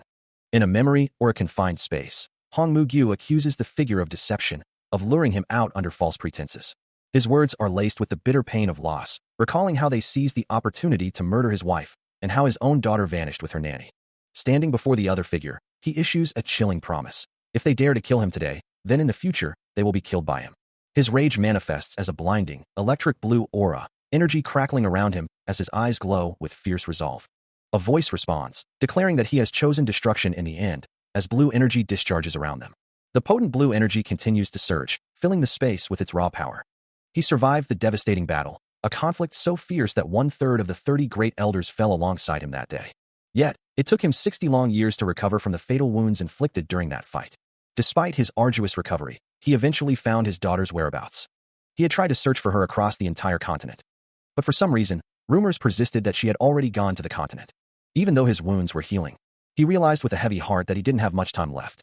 His eyes glowing with a desperate, blue light, he wished for just a little more time. Is this truly all the time he has left? He wonders, his form glowing faintly in the desolate expanse, as he recalls having no choice but to return to Mushuan in Lianing province. A place where, in his old age, he first saw a child, a girl the same age as Sayu. A memory of his daughter, standing alone in a simple dress. Yet, even that precious image has begun to fade, her face becoming vague in his mind, obscured by the passage of time. But then, his thoughts turn to another, a surge of raw anger he can no longer suppress, directed at the Devil King. And a fierce resolve ignites within him, his entire being flaring with intense blue energy as he vows to burn everything down if this is truly his last stand. He unleashes a torrent of light blue energy, a powerful force swirling outwards with a resounding snush. The destructive aura expanding rapidly, impacting an unseen target with a sharp crack. A monstrous, shadowy arm shatters under the assault, its owner crying out, "In my arm!" The immense power continues to surge, pushing back against the unseen foe with a forceful da, confirming the presence of the legendary Heavenly Artillery General. Bolts of pure energy erupt, tearing through the surroundings. As the destructive force spreads relentlessly, narrowly missing its target, who lets out a frustrated kia.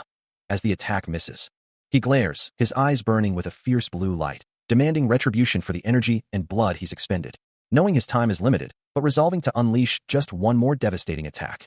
The power within him surges, his features sharpening with raw magical energy.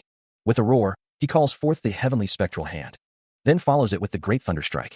As immense, swirling energy gathers around him, his face contorts with the sheer force of the magic he wields, manifesting a colossal, beast-like form of pure, crackling power that rumbles through the air. The attack erupts in a blinding flash of electrical energy, tearing through the space before him.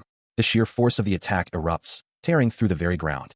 And as the world around him shatters, Hong Mu-gyu reflects on his choice, knowing that what remains is eternal sleep, yet he holds no regrets.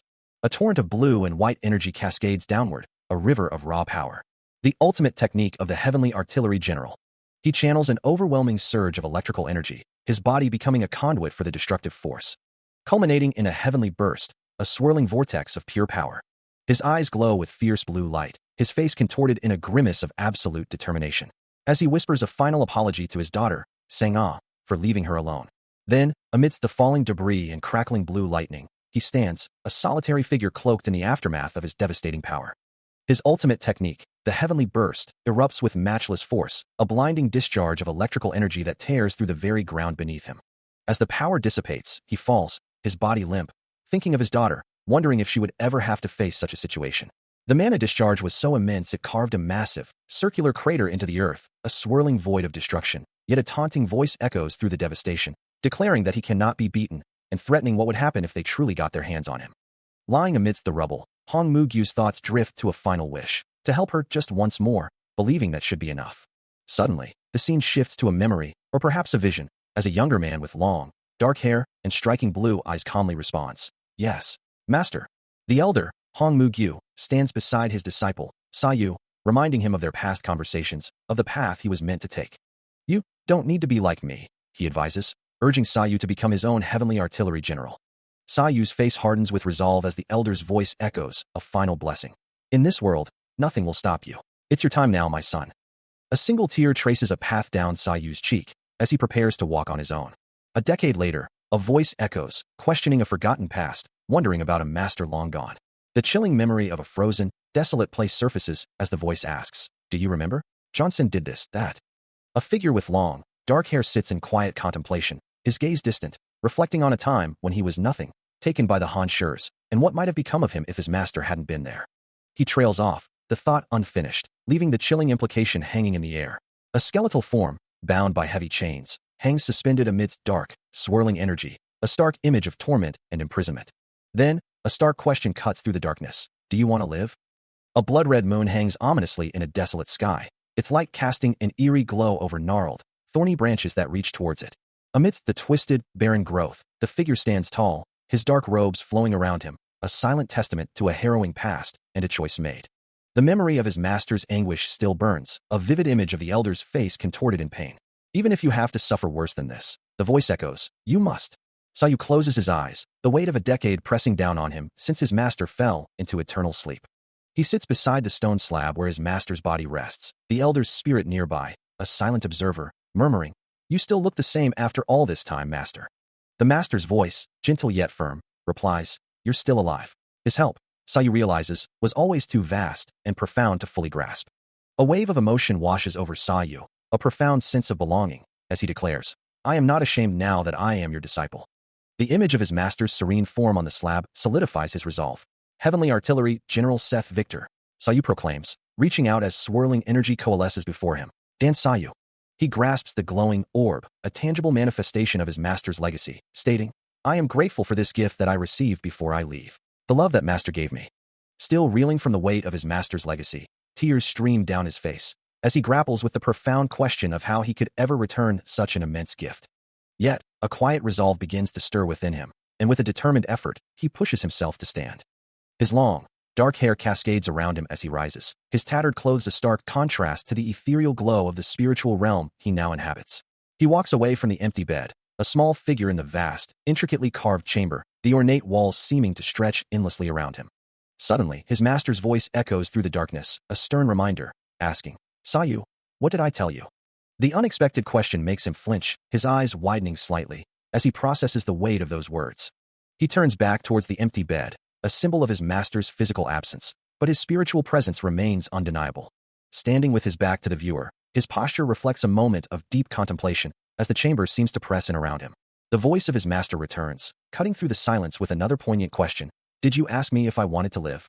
He stares forward, his blue eyes reflecting a deep resolve, even if it means enduring something worse than hell itself. His master's voice echoes, reminding him of a past tragedy, of a precious friend lost, and the barbarians who took his sister. Sayu's expression hardens, acknowledging the impossibility of doing anything then, but questioning if he must suffer worse than death to make up for it now. A soft swoosh accompanies his master's observation, that despite the pain, he is still smiling. Another soft sound, and the master confirms, yes, he is indeed smiling. The master's voice continues, a gentle yet firm presence, regardless of the situation Sayu finds himself in. With a final, profound instruction, the master tells his disciple to walk on his own path from now on. A faint smile touches Sayu's lips, a silent acknowledgement of the challenge and the freedom. His blue eyes gleam with a newfound, quiet determination. Having found his resolve, he declares his intention to walk his own path from this moment forward. Far away, in the ancient lands of Goryeo, the towering peaks of Jiaohang Mountain pierce the frigid air. Amidst the snow-dusted crags, the venerable Bangma Temple stands as a solitary sentinel, its silence broken only by the faint, metallic clank of movement. The sound echoes through the desolate landscape, a rhythmic clank against the biting wind. Through the swirling snow, a procession of cloaked figures trudges onward, their footsteps marked by the persistent clank of their gear.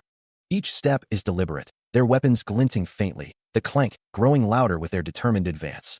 A voice cuts through the chill, urging them forward, commanding everyone to gather in the monster cave.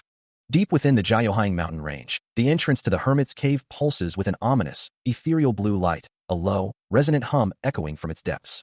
Standing before it, Day Ryok Bu gestures towards the swirling energy, reminding his companions that this is the very place where 3 hermits once sealed an evil spirit threatening to consume the world. Beside him, Hong Mu Gyu's voice is grave, explaining that the Bangma Temple once housed the sealed entity, and now, they must prevent its resurrection. With a unified battle cry, a contingent of armed men charges forward, spears and swords glinting as they rush towards the glowing maw of the cave. But before they can even reach it, a sudden, unseen force lashes out, a powerful blow sending one of the charging men reeling back in shock and pain. The cave's energy intensifies, throwing the entire vanguard backward, the men scattering as the ground beneath them begins to crack and break. The blue light from the entrance flares violently, swirling into a maelstrom of raw power. A concentrated blast of that energy erupts, striking Ryok-bu directly, the impact throwing him back with immense force. Then, with a deafening roar, the entire cave explodes in a blinding, destructive wave of blue light. The very entrance to the hermit's cave begins to crumble, a powerful force building within. Then, with a blinding flash and a deafening blast, the cave erupts, sending debris flying as Ryok-bu watches in shock. A wave of energy ripples outward, forcing him to shield himself from the intense light and concussive force. The raw power of the explosion continues to expand, a shimmering dome of light and dust. As the light fades, a plume of smoke rises into the clear sky, revealing the devastation. The landscape itself has been reshaped, the mountain peak now a jagged ruin, still humming with residual energy. Ryok-bu stares at the altered terrain, a single thought echoing in his mind. The ancient trap that once concealed Bangma Temple is now completely gone. He clenches his fist, his brow furrowed in deep contemplation, wondering what could possibly be happening. He flinches, his face contorting in a grimace of shock and pain. As an unseen force slams into him, his body recoiling violently. The ground around him erupts in a deafening boom, sending debris flying as the sheer power of the explosion continues to devastate the landscape. Elsewhere, a barefoot steps back, a subtle movement of retreat, as a new figure emerges into the blinding light. The figure, with long, flowing light hair, appears as a small silhouette against a vast, brilliant void. Observing the dazzling phenomenon, he considers retreating, overwhelmed by the spectacle. His sharp, electric blue eyes reflect the intense glow, a slight smile or grimace playing on his lips, before he raises a hand to cover his face, shielding himself from the overwhelming radiance. Above, the sky stretches endlessly, dotted with serene clouds. While below, jagged peaks rise like ancient teeth from the earth, a stark, imposing landscape. Within this rugged world, a lone figure steps into the mouth of a cavern, their silhouette framed by the harsh light. He stands, hand raised, as if conducting the very air around him, the one whispered to be the evil spirit who laid waste to the Bangma Temple. Meanwhile, deep within a hermit's cave, Ryok-bu flinches, a sharp memory of that destructive force still echoing within him, a silent acknowledgement of the one he knows as him. He sits, head bowed, the sound of a faint snap accompanying his internal struggle, his gaze fixed on the ground. A single drop of moisture falls as he reflects on the enduring agony, a pain that he inflicted, a wound that will never truly heal. The memory of the Bangma Temple's destruction, a scene of utter devastation and countless fallen, still haunts him. 10 years ago, at the Bangma Temple, the headquarters of the terrorists, the elder had been certain of the culprit, his hand clenching in a desperate hold. As he recalled the one who took away so much, the one whose right hand had claimed the lives of many. A flash of lightning illuminates the figures below, and the face of the man who stood next to Mr. Beck, the very evil spirit himself, comes into sharp focus. His glowing blue eyes piercing through the darkness, a true disciple of evil. A chilling smile spreads across his face. Back in the present, a hand reaches out over the desolate landscape, a voice wondering aloud. Was there a temple here? As he stands in the path of the young man, a stern voice declares, "This Bangma Temple is about to block your master. Step aside." Meanwhile, two figures plummet from a great height, their descent observed by a multitude of onlookers below, while in another time or place. The man now known as Monk Wonjins clenches his jaw, a flicker of resolve in his eyes. Back in the past, the man in the red robe stands before a gathered crowd, his presence commanding attention. An elder, his white beard long and flowing, poses a question. Do you also want to save the people of this land like the evil spirit did? The young man with long, dark hair turns away, his expression unreadable as he states, "But I don't want a war, nor am I interested in it." The elder clears his throat, a hint of skepticism in his tone. The disciple of the evil spirit doesn't want a war? That answer is hard to believe. I'm perplexed by it. Turning to the man in the red robe, the elder asks directly, "Did you really become Wonjin? If he is the disciple of the evil spirit, there's no way he'll listen to that bullshit." In the present, or perhaps a different memory, Wonjin reflects, his eyes closed in contemplation. After being defeated by the evil spirit, I have devoted myself to ki and martial arts more than anyone. A powerful aura radiates from Ryok-bu, his eyes glowing with an intense, almost blinding light as he unleashes a matchless force. He contemplates the true nature of his adversary, acknowledging the evil spirit as his ultimate target, yet questioning if anyone, even himself, could truly defeat such a formidable entity. A faint, ethereal sound accompanies his deep concentration, his head tilted back as if wrestling with the sheer scale of the power he faces. Meanwhile, Sayu, with a calm yet determined expression, acknowledges the evil spirit's immense power. He declares his unwavering intent to protect the spirit, even as a voice, presumably Dae Ryok Bu's, erupts in fury, accusing him of looking down on his opponent. Sayu looks down, his gaze steady, as if considering the weight of those words. He reiterates his resolve to protect the evil spirit, no matter the cost, dismissing any opposition with a quiet indifference. A low, resonant hum fills the air as the very ground begins to crack and crumble, sending fragments of stone cascading downwards. The destruction continues, prompting a voice to question, are those the statues built by the heavenly artillery general's heir? With electric blue eyes fixed on the crumbling remnants, the figure dismisses the thought, deciding it ultimately doesn't matter. A slender hand extends, its skin beginning to glow with a soft, ethereal blue light, a silent command to move. The blue energy intensifies, crackling with a faint buzz, as the figure declares that the obstacles will soon be gone. A silhouette reaches out, making contact with what is known as the heavenly artillery general's force. With a powerful surge, a circular aura of crackling blue energy erupts from the hand, unleashing thunder chi. He channels an immense, swirling blue energy, a powerful vortex forming around him as a thought echoes in his mind. Master. The energy surges, intensifying with his resolve, and he reflects on the past. All this time, because of this bad disciple. With a deafening boom, the mountain-like structure before him explodes into countless fragments, and he thinks, you couldn't even rest in peace. Debris crashes down around him. As he stands amidst the falling rubble, a final thought escaping him. Now, you can rest in peace. The destruction is absolute, leaving Hong Mu-gyu to witness the devastating aftermath of what was once the entire hermit's cave. He hadn't expected it, but the disciple had completed all his training. With a cold gaze, the blue-eyed figure challenges his opponents, asking if they prefer to fight him one by one, or all together. A faint, ethereal whoosh emanates from him as he declares that their choice makes no difference to him, and they can do as they wish. The whoosh intensifies, surrounding him as he stands before a vast assembly of armed figures, his challenge hanging heavy in the frigid air. The biting wind whips through the snow-covered peaks, a stark backdrop to the brewing confrontation. Meanwhile, Hong Mu-gyu, his brow furrowed in thought, ponders what one would do if they truly wished to avoid a war. The blue-eyed figure, seemingly anticipating the elder's unspoken question, responds that such an outcome would merely cause him some nuisance. His electric blue eyes narrow slightly, a faint smirk playing on his lips as he considers the elder's words, then adds, so I'll be grateful for that. A dismissive sigh escapes him, muttering, nuisance, it could be like that for you. Hong Mu-gyu, his expression unreadable, simply replies, thank you for your consideration. Please go. Only with 10 years of achievement, the idea of blocking the heavenly artillery general himself. Under a vast, open sky, Sayu stands beside Hong Mu-gyu, both looking up, perhaps contemplating the weight of such a statement. The blue-eyed figure, seemingly lost in his own thoughts, continues, oh, 10 years. So, it's been 10 years since I passed away. Hong Mu-gyu and Sayu walk away from a gathering of figures, the blue-eyed man slightly ahead of them, as the elder thinks, I need to hurry.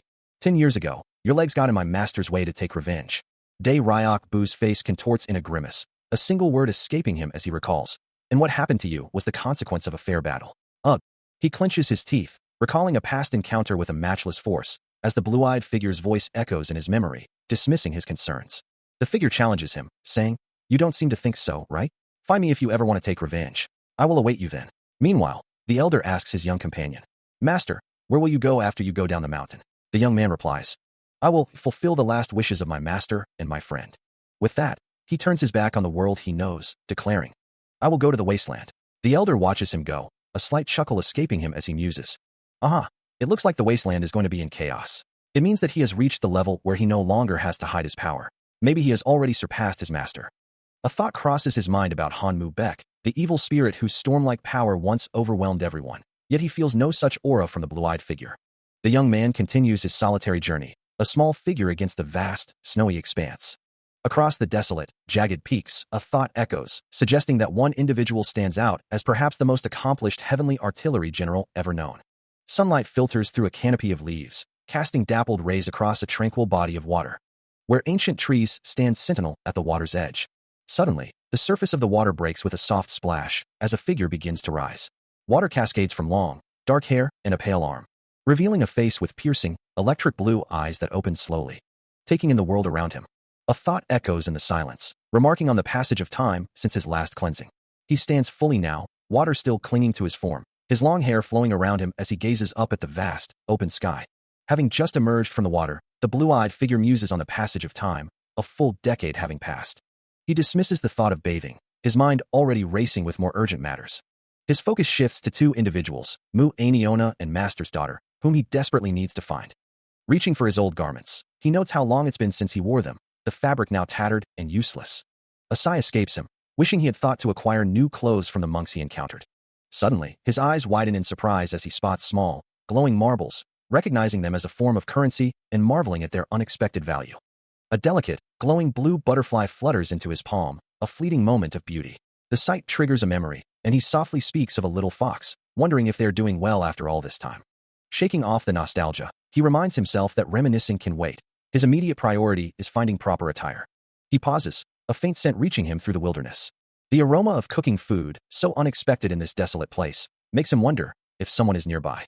Suddenly, a burst of blue energy erupts in the distance, followed by the rapid descent of a large, furry creature struck by an unseen force. It slams into the ground with a heavy thud, leaving a deep impact crater. From the sky, a young woman falls, enveloped in a soft, white and green glow, landing gently near a clothesline. Moments later, a massive, blue energy attack tears through the air, striking the earth with explosive force.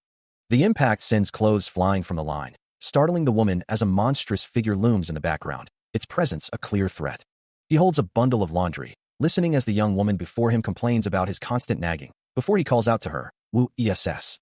Suddenly, a powerful gust of wind whips through the air, sending her tumbling upward, and he wonders aloud, why is the wind blowing?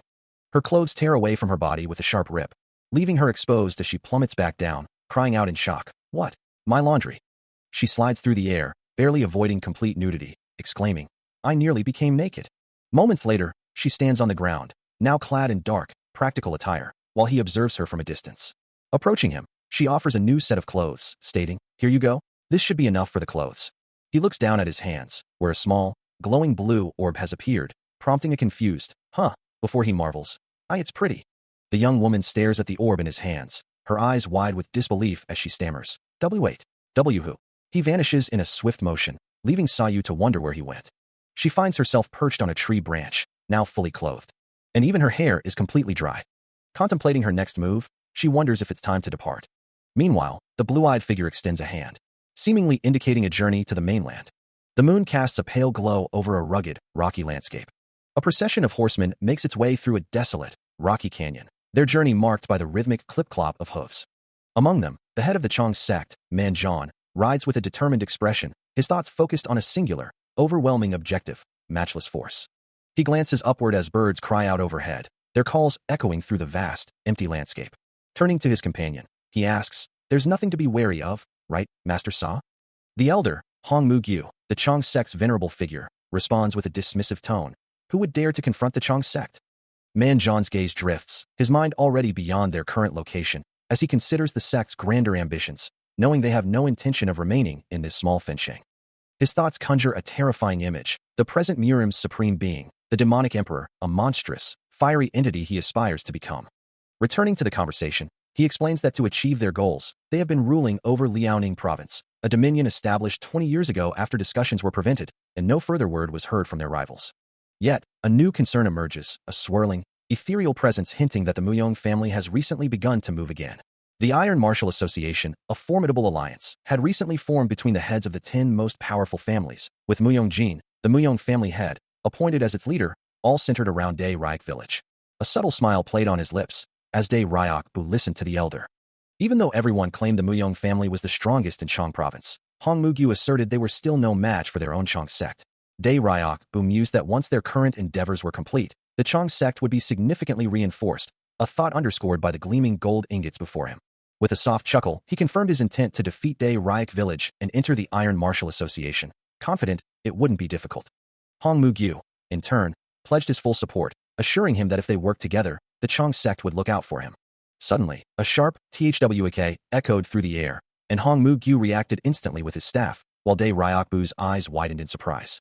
A desperate cry of "My lord" pierced the sudden silence, as a group of horsemen found themselves caught in a swift, unexpected attack. The force of the ambush sent them flying from their saddles, their bodies tumbling through the snowy landscape with a resounding "IMWA." A guttural roar escapes Dae Ryok Bu, his face contorted in disbelief as he witnesses the unfolding chaos. Below, an unseen assailant descends with matchless force, tearing through the air to strike at a group of figures identified as the 100 Technique Squad. Towering rock formations pierce the sky, their jagged peaks casting long shadows over a desolate landscape. Below, a vast multitude of figures, like ants, swarm across the valley floor, their movements stirring up dust that hangs heavy in the air. Amidst the chaos, a stern-faced man with a commanding presence declares, "Nobleman Kyo Sa Ryan. Going next." He continues, his voice carrying across the distance. Or not. They receive the order, and even tried to steal the emperor's treasure. Meanwhile, Sa Yu's sharp eyes narrow, a flicker of recognition or concern crossing his features. He murmurs, almost to himself, "Glance. Brother." Two figures blur across the rugged terrain with incredible speed, a swift, decisive movement against the backdrop of the mountains. As the scene shifts to a distant village, a question hangs in the air. What of Ian Village's old man? As he continues his rapid journey across the desolate peaks, a faint, almost imperceptible zap echoes through the air, marking his swift passage. Meanwhile, a figure with long, dark hair and a wide-brimmed hat observes the distant movement, pondering, "Shall we catch him?" After a moment of consideration, the figure dismisses the idea. "No, we don't need to do so. If Chu Sao Zhou is here, then the emperor's treasure is near too." His gaze sharpens, a warning in his tone as he adds, "We might get killed if we mess with the Day Ryok village. Keep your guard down." With a renewed sense of urgency, he commands his unseen companions, "Hurry. Since they have gone ahead, we'll get it back if we lose track." Far from the desolate mountains, in the bustling Heaven province of Bunxi, a vibrant town square teems with life, its streets crowded with people. Among the many establishments, a prominent sign marks the entrance to the North Inn. The scene opens on the entrance of a traditional inn, where two attendants stand by. Inside, a hand forcefully grips a cup, and a booming voice commands, "Drink it." The command echoes, "Drink it," as a villager's face twists in a grimace, liquor splashing from his mouth. A raucous cheer fills the air, "Uaea," as someone yells, "Did you see that? You bastards." The crowd roars its approval. "As expected from our masters." One man, rewarded with a drink, lets out a boisterous laugh, "Kuaa," celebrating the distribution of 500 li of liquor among them. Day Ryok Bu, holding his own cup, turns to Sa Yu, asking, "Well, master?" To which the younger man, with a hint of irritation, retorts, Crotini, you bastard. Are you having fun?" Sa Yu then closes his eyes, reminding the larger man, "This time, you shouldn't forget to pay me." Day Ryok Bu bursts into laughter, "Kuaa," readily agreeing, "Of course. Thanks to you, we were able to get a lot of information." Sa Yu, however, maintains his cool, clarifying, "I only took the money." A shiver runs through the inn, a palpable wave of fear that makes one man curse under his breath. He trembles, his face contorted in terror, as the unseen threat continues to loom. Meanwhile, the raucous laughter of other patrons echoes through the establishment, oblivious to the growing unease, while Sa Yu, observing the scene, lets out a quiet sigh, wondering why they had to come all this way. Outside, Day Ryok Bu peers around, a frown creasing his brow, muttering about hooligans and questioning their sudden appearance. Suddenly, a foot slips into view, followed by the faint sound of movement, and a dark, flowing presence begins to materialize from the shadows. The figure fully emerges, cloaked in tattered robes and surrounded by swirling black tendrils. Day Ryok Bu's eyes widen in shock, a gasp escaping him as he recognizes the newcomer, exclaiming, "Damn it, why is this bastard here?" A heavy thud echoes as the mysterious figure takes another step, and Day Ryok Bu's mind races, certain of his identification. Another thud, and the realization solidifies. This is the one who guides them all, Day Bu Gu of Day Ryok Village. A man known as Gai Mu Su, the unsightly Iron Mask, stands with a blindfold covering his eyes, his expression grim. Meanwhile, within the bustling inn, Sa Yu walks away from a group of patrons, his dark robes flowing behind him. Nearby, Day Ryok Bu addresses the elder Hong Mu Gyu, explaining that the 100 Manor has reserved the inn for the day, asking if they could find another place. He then demands to know why the inn's owner, who is supposed to be the best in Benji, won't even offer his customers water, his voice rising in a frustrated roar. Sa Yu, observing the commotion from a distance, mutters to himself about being startled and questions why everyone is so loud.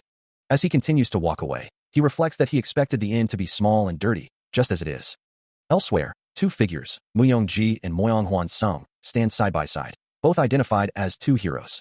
Back at the inn, Day Ryok Bu ponders the mention of these two heroes, realizing that the Muyong family must be involved, just as he had suspected. Looking down in thought, he concludes that it is indeed the Muyong family, which explains Muyong Jin's presence. Gai Mu Su speaks with a chilling authority, mentioning Muyong Huan Sung and a figure beyond him, then referring to a one-eyed villain. He presses the point, asking if they will believe that this one-eyed villain is responsible for killing their mothers. A low chuckle escapes him as he continues, admitting he doesn't know all the details, but confirming Muyong Huan Sung is on his way for revenge. Another sinister laugh follows as he declares that it all means one thing. With a fierce command, he orders them to kill everyone and take all the gold, right now.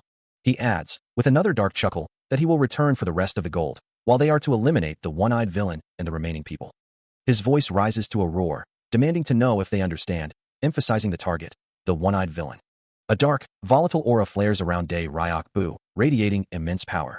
As tendrils of crackling energy lash out towards the two figures standing in the distance. His voice booms with fury, declaring that their conclusion has been confirmed, and even after that, they still can't distinguish between heaven and earth, deeming their impudence towards the Dae Ryok village unacceptable. He moves with blinding speed, a mere blur across the landscape. Yet the blue-eyed figure stands his ground, resolute, stating his intent to face him. Dae Ryok Bu roars in outrage, his face contorted with anger as he curses the bastards for their audacity. He challenges them, demanding to know if they truly see him as a pushover now, before unleashing a massive surge of power, promising to clearly demonstrate the might of the Man Sang Elder. Sayu recounts a directive he received, stating he must stop by Jin Won-san and proceed to Bunshi. While the blue-eyed figure reacts with a sharp intake of breath, his electric blue eye widening in surprise. A sudden jolt or realization hits them, a palpable shiver running through the air. Despite the unfolding events, Sayu and the blue-eyed figure continue their journey, their steps steady and deliberate. Elsewhere, a man in tattered robes expresses his astonishment, muttering about someone being the best in Bunshi, a flinch crossing his face. Just then, Hyosa Ryan makes his presence known, his stern, bearded face appearing with an air of authority. Sayu, seemingly unbothered by the commotion, simply remarks that it's noisy. As they continued their journey through the bustling town, a sudden exclamation of surprise echoed through the square. Turning his head slightly, Sayu wondered if he was interrupting something important. Meanwhile, Hyosa Ryan, observing from a distance, casually dismissed the thought, urging them to finish their business. The unnamed blue-eyed figure, sensing a shift in the air, questioned the situation, wondering about the identity of the newcomer. Sayu, ever practical, declared his hunger, asking if it was time to eat, while the unnamed blue-eyed figure urged someone to flee. Suddenly, a dark, shadowy form with glowing red eyes manifested, its presence radiating a menacing glare. With a whoosh of displaced air, Dae Bu-gu charged forward, his voice echoing with disdain, calling them foolish kids. He closed the distance in an instant. His clawed arms swishing through the air as he struck, declaring that his target had no chance. He swiftly extends his open fan, a blur of green energy trailing behind it, deflecting the unseen attack with practiced ease. The impact sending Dae Bu-gu recoiling with a dull thump. A swift counterattack sends Dae Bu-gu flying back, a pained cry escaping him as he's enveloped in a green burst of energy. Yet, with astonishing speed, Dae Bu-gu recovers midair, his dark form a swift streak as he closes the distance once more. He grips the unnamed blue-eyed figure's fan with crushing force, the delicate ribs of the fan groaning and cracking under the immense pressure. Then, with a brutal, direct strike, Dae Bu-gu shatters the fan and lands a devastating punch to his opponent's face, sending the unnamed blue-eyed figure reeling from the blow. He moves with impossible speed, a blur of green and white energy, dodging the relentless assault, his electric blue eyes fixed on his opponent. A mere whisper of motion as he weaves through the deadly attacks. With a swift motion, he grips his fan, only to look up as dark, shadowy tendrils descend upon him. Dae Bu-gu's power crushes the fan instantly, shattering it into countless pieces.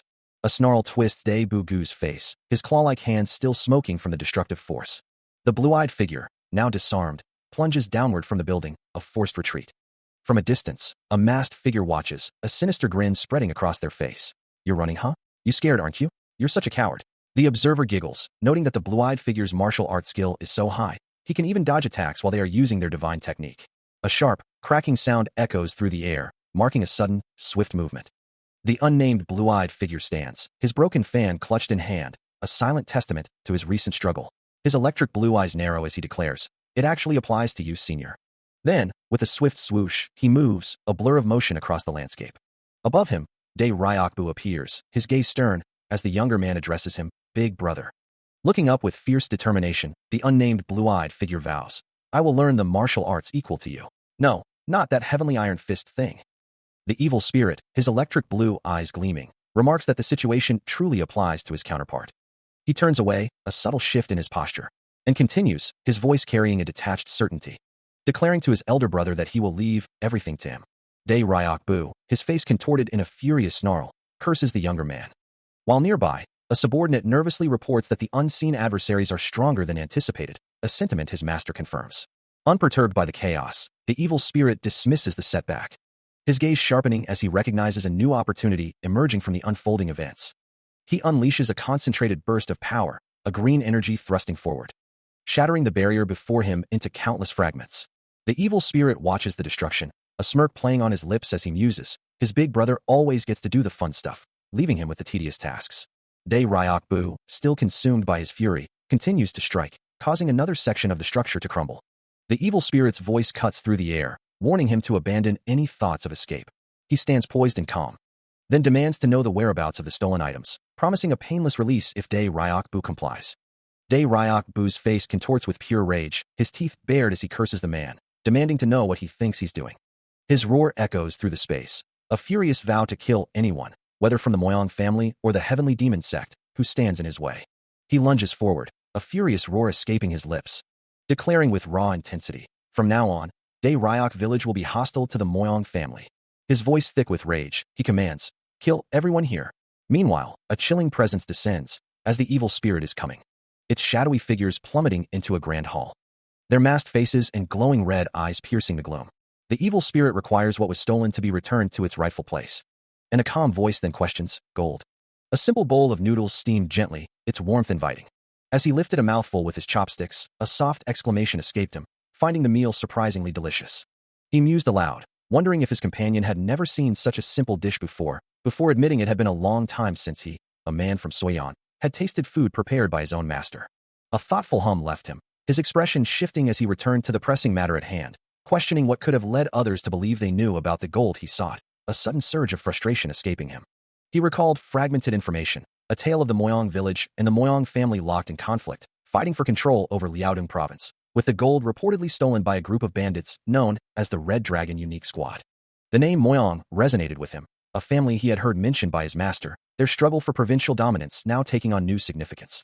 His gaze sharpened, a silent calculation unfolding behind his electric blue eyes, as the pieces of the puzzle began to align. He moves with such incredible speed, the very air around him shatters with a resounding crash. As the Moyang family head, observing from a distance, wonders aloud. He ponders the possibility that the figure has mastered martial arts beyond his comprehension. Even though the Moyang family head is young, he leads one of the 4 great martial arts families, and he considers if the man might be deliberately concealing his true power. His gaze sharpens, as the blue-eyed figure dashes past him in a blur of motion. His electric blue eyes glow with an intense light. Another crash echoes as he continues his dash. He concludes that the man must simply be a normal person, for there is no way someone so young could be a martial artist of such caliber. He recalls his master's words, a warning about the Moyang family's greed and the stolen gold that was meant for him. He dismisses the thought, knowing he's not one to dwell on such things, but the memory of the Red Dragon Unique Squad's betrayal still stings. As he walks away from the compound, a faint sound of movement catches his attention. He pauses, a question forming in his mind. Had someone else passed through here? Suddenly, with a powerful surge of purple energy, the unnamed blue-eyed figure explodes into motion, unleashing a devastating blast. He moves with impossible speed, leaving a shimmering trail of energy in his wake. His hand extends, and a concentrated beam of blue energy erupts from his palm, tearing through the air with overwhelming force. Dae Ryok-bu's face contorts in a grimace of sheer effort, his teeth gritted against an overwhelming, matchless force that slams into him. Dae Ryok-bu snarls, recognizing the familiar fighting style of his attackers, cursing them as members of the 100 Technique Squad. Before he can react, an unseen force slams into him, purple and black energy crackling violently around his form. 2 glowing blue wooden sticks swing through the air, striking him with repeated, concussive impacts, each blow sending ripples of blue energy through his body. A hand grips one of the crackling blue sticks, the energy intensifying. He is completely engulfed by the overwhelming blue force, his body contorting under the relentless assault. Yet, his muscles bulge, straining against the pressure, the blue energy still crackling around him as he resists. Then, with a heavy thud, he stands amidst a traditional village, the blue energy still clinging to him as he declares, 100 Technique Village. As the focus shifts from Dae Ryok-bu, a young man with long, dark hair considers the implications of the Moyang family's actions, wondering if what he's witnessing truly represents the martial arts of this world. His expression hardens slightly, concluding that these new techniques are fundamentally different from what he knows. Elsewhere, a monstrous, shadowy entity looms over a city, its form shifting with an ominous presence. It moves with a swift, unsettling grace, a dark blur against the urban landscape. Meanwhile, a figure with striking blue eyes expresses his curiosity, pondering the recent activities of the Moyang family, who have been amassing gold from across Liaodong.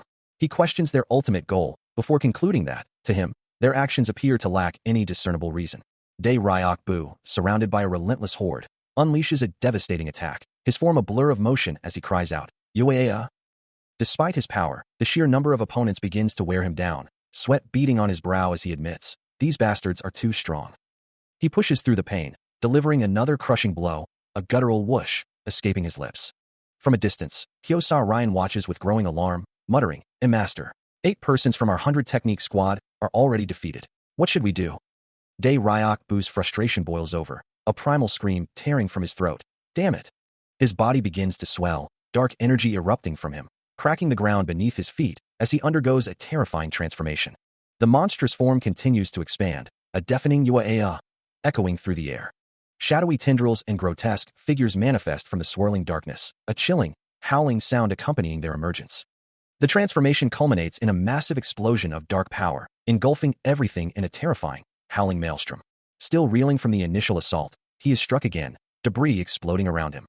Hyosa Ryan watches, his concern deepening, his gaze sharpening on the unfolding chaos. But the attack only fuels Dae Ryok Bu's dark transformation, a swirling, malevolent aura erupting around him. He roars in fury, vowing vengeance against his attackers, refusing to forget this humiliation. With a burst of incredible speed, Dae Ryok Bu smashes through a nearby structure, launching himself into the fray. Hyosa Ryan, reflecting on his momentary lapse, quickly issues commands. His subordinates immediately leaping into action, following the path of the enraged Dae Ryok Bu. They soar through the air, a determined pursuit. He unleashes a matchless force, sending countless figures scattering through the air like debris. The transformed Dae Ryok Bu charges forward, a dark, beast-like silhouette relentlessly pursuing the fleeing enemies. One of the fleeing figures dashes through the air, cursing their fate and the futility of escape, wondering how anyone could think they could outrun such speed. Another subordinate, equally desperate, urges their master to follow, rushing through the chaos. From a distance, Hyosa Ryan watches the unfolding massacre, speaking to a subordinate about the place the enemies are heading. The first fleeing figure continues their desperate dash, convinced they are heading for heaven, laughing maniacally. But before they can reach it, a devastating blow strikes them down, sending them plummeting to the ground with a sickening thud. Hyosa Ryan's face twists in a grimace, blood streaking his cheek as he curses the loss of his 100-technique squad, shivering at the thought. Standing over his fallen foe, Dae Ryok Bu's eyes glow with a terrifying green light, his voice a guttural promise to definitely kill them. Amidst the chaos, a subordinate tumbles through the air, as Hyosa Ryan's voice rings out, mocking the foolishness of those who cannot contend with such overwhelming power.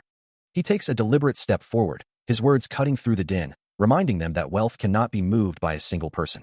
Looking down at a groaning, injured figure, Hyosa Ryan presses for information, questioning why they believe only the master knows the gold's location, even as the subordinate weakly pleads for help. A faint glow emanates from his hand, and Hyosa Ryan coldly states that he cannot save them, repeating the sentiment as the subordinate can only utter a terrified, questioning sound. A lone figure steps forward, the sound echoing in the silence. As the long-haired individual approaches, a faint, desperate plea for help can be heard, and a memory surfaces, a promise to take care of the old man. A pale hand extends, a soft gleam emanating from its touch, yet the figure laments that his martial arts can only harm, leaving him without knowledge of how to save. The hand gently touches the elder's face, who can only manage a confused, pained whisper. However, the mysterious figure offers a different kind of solace, promising to take away the elder's death along with his pain, as dark, crackling energy begins to emanate from his touch. The elder cries out in agony, blue energy twisting violently around him, as if his very being is being torn apart. The blue-eyed figure's own eye glows with an intense, crackling light, reflecting the uncontrolled power surging through him. He struggles to comprehend the force, unable to stop his own ability, his mind racing with questions about the elder and the true nature of his power. The chaotic blue energy that had surged from him now crackles and dissipates, leaving behind only scattered debris in the valley. As the last vestiges of power fade, he offers a quiet, thank you, to the elder, the words barely audible over the lingering crackle. His electric blue eyes gleam with regret as he looks down, a soft apology escaping his lips for the pain he had inadvertently caused. With a gentle, reassuring tone, he tells the elder to make yourself at home, a stark contrast to the earlier turmoil. The elder lets out a pained huff, a testament to his injuries, as the blue-eyed figure reaches out. His hand gently touches the elder's bruised face, a silent gesture of comfort and concern. Overwhelmed by remorse, he repeats his apologies, the words, "I'm sorry. I hurt him," echoing his deep regret. Later, standing before a cave entrance, he ponders, is it this place? His gaze falls upon a map, revealing the faint trace of a hidden spring, a new objective now clear in his mind. Sayu gazes intently, a familiar sensation stirring within him, as he muses that he has felt this before. A soft swoosh of movement and a quiet thud accompany his subtle shift, his expression remaining thoughtful. A faint snap echoes in the quiet space, his dark hair falling gently around his face. He hums softly to himself, his eyes still fixed on an unseen point of interest. The legend of the War King. Dae Ryok Bu roars, a torrent of dark energy swirling around him, his eyes glowing with fierce determination as he prepares a devastating strike. With a powerful swing, he unleashes the Slaughter Dragon Slash, a wave of vibrant green energy tearing through the air. The attack connects with a thunderous KWRA, erupting in a massive explosion that engulfs everything in its path. He cries out in exertion, his body struggling against the immense power he has just unleashed, sweat beading on his brow as he fights to maintain control. Kyosa Ryan curses under his breath, acknowledging the formidable strength of the approaching enemies, realizing they are no mere joke. But Dae Ryok Bu, dismissing his subordinates' concerns, asserts that they still have a long way to go, and barks a command to Chu Sai-joy to go catch Nahachu. At his leader's command, Kyosa Ryan responds instantly, dashing forward with incredible speed. His eyes narrow, fixed on his target, a picture of intense focus. Not far behind, Dae Ryok Bu declares he will handle the rest, dashing into the fray himself. He unleashes a powerful, green energy-infused strike, the impact echoing with a loud clang. The attack continues, a sweeping slash of vibrant green energy, cutting through the air with a sharp sound. He surveys the aftermath, multiple enemies now splattered and defeated, leaving him to wonder at the sheer devastation. But the immense power takes its toll, and the warrior recoils sharply, clutching his chest in a pained gasp. A man struggles against unseen bonds, his face contorted in pain and defiance. A swift, impactful movement echoes through the space. As Kyosa Ryan looms over him, his voice a low, dangerous hiss. If you really don't get it all the way, I'll cut your throat open. The captive, however, only clenches his jaw, refusing to yield. Damn it, that old man. I will never tell you where it is. Because I will. Meanwhile, in another place, Dae Ryok Bu unleashes the full might of his principle of death spirit, a torrent of vibrant green energy erupting around him, overwhelming his struggling foes. Back in the interrogation, the captive's eyes widen in terror as Kyosa Ryan's voice cuts through the air. No. You'll tell me. But the man's fear quickly transforms into a burning rage, his eyes glowing crimson as he reaffirms his defiance. Because I will. Kyosa Ryan's gaze hardens. And with a chilling slide of his blade, he declares his intent. First, I'm going to take as much as I need. The unnamed blue-eyed figure watches the distant conflict unfold, noting the remaining forces and finding it difficult to discern their future. From his vantage point, he concludes that the Mojang family stands little chance of victory and will most likely perish soon. He considers the vast amount of gold left behind, realizing he cannot move it all on his own, deeming it an impossible task. A thought sparks within him, and his hand begins to gleam with a vibrant blue energy, as he decides he doesn't need to move the gold himself.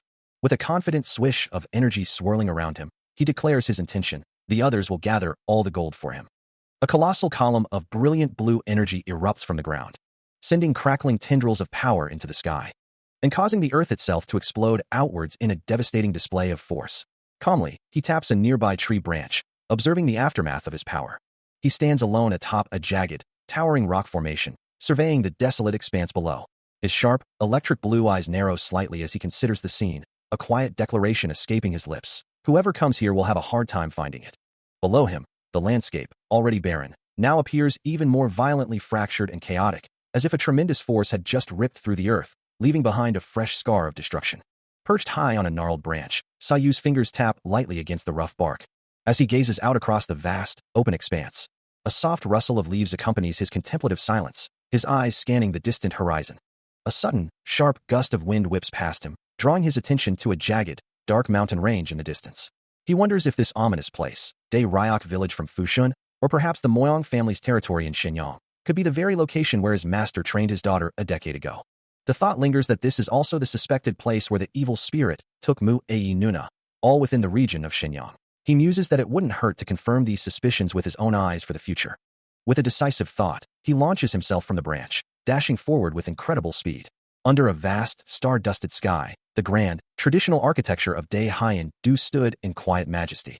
A stark contrast to the recent losses that plagued its people, as 7 valuable men had fallen due to the actions of the 2 heroes from Mount Song's family.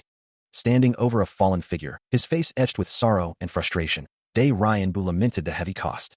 We lost such valuable men, the leader of Dae Haiyan Do muttered, his voice heavy with grief.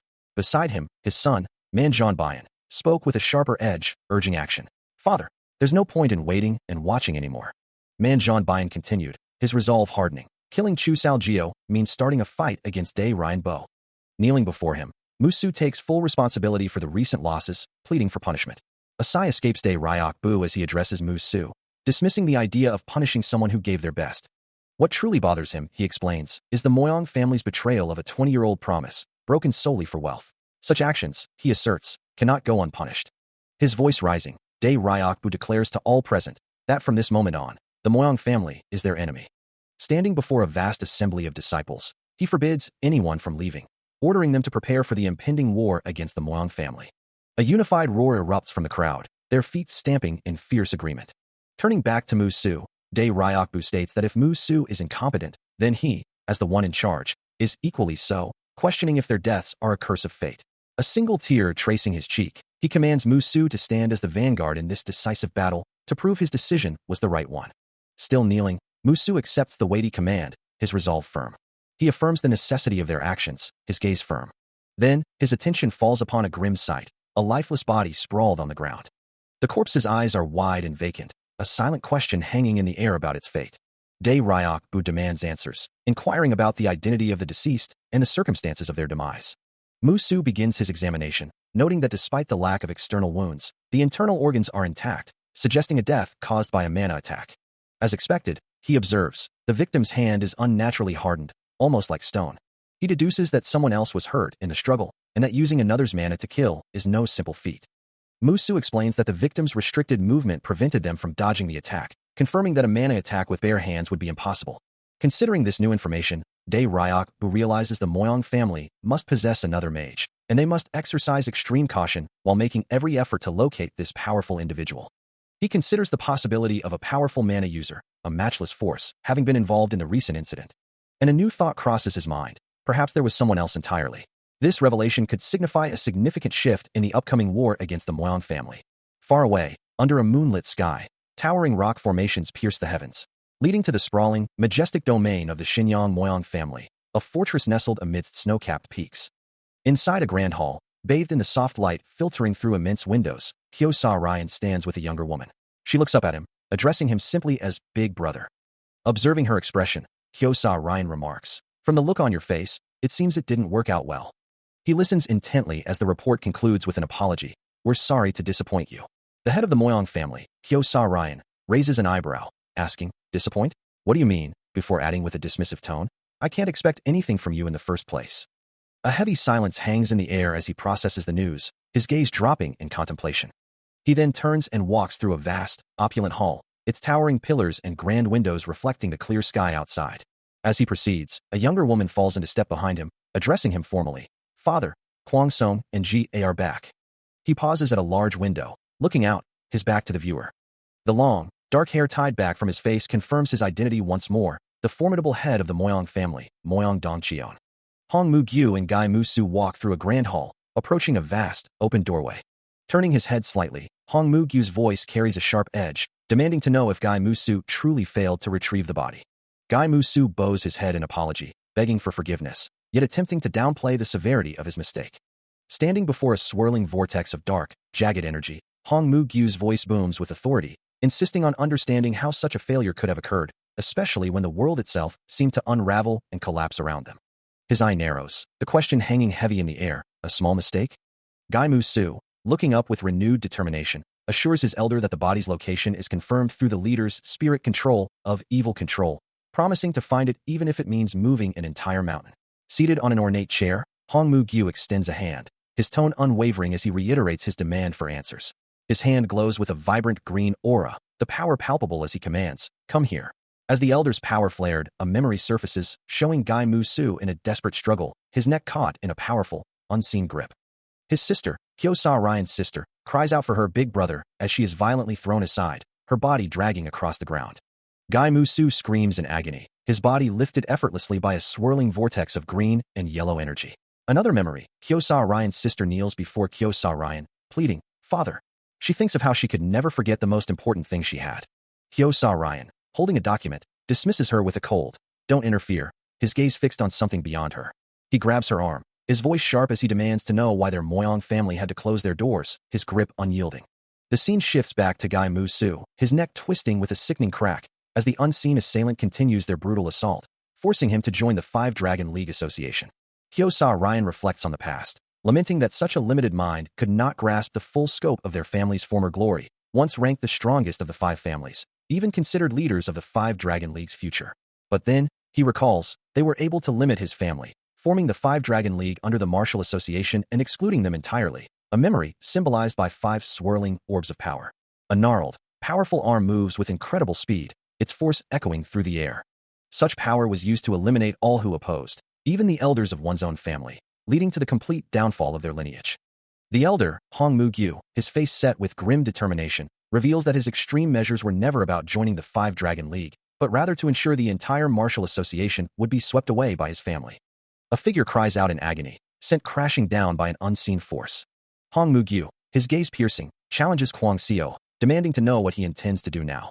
A grand, imposing structure stands silently under the vast sky. The entrance to the North Ridge Cave, a place steeped in legend as capable of destroying the Five-Dragon League, looms ominously.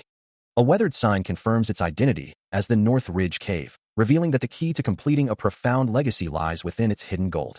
Hong Mu-gyu, his back to the viewer, asks if his listener now comprehends the gravity of the situation, explaining that the small mistake they made is disrupting a meticulous plan he has cultivated for 20 long years. In a memory from years past, a younger Kyosa Ryan pleads with his father, asking him to remain calm, while Hong Mu-gyu, appearing slightly younger but still with his signature white hair, expresses doubt that Gunsong is ready.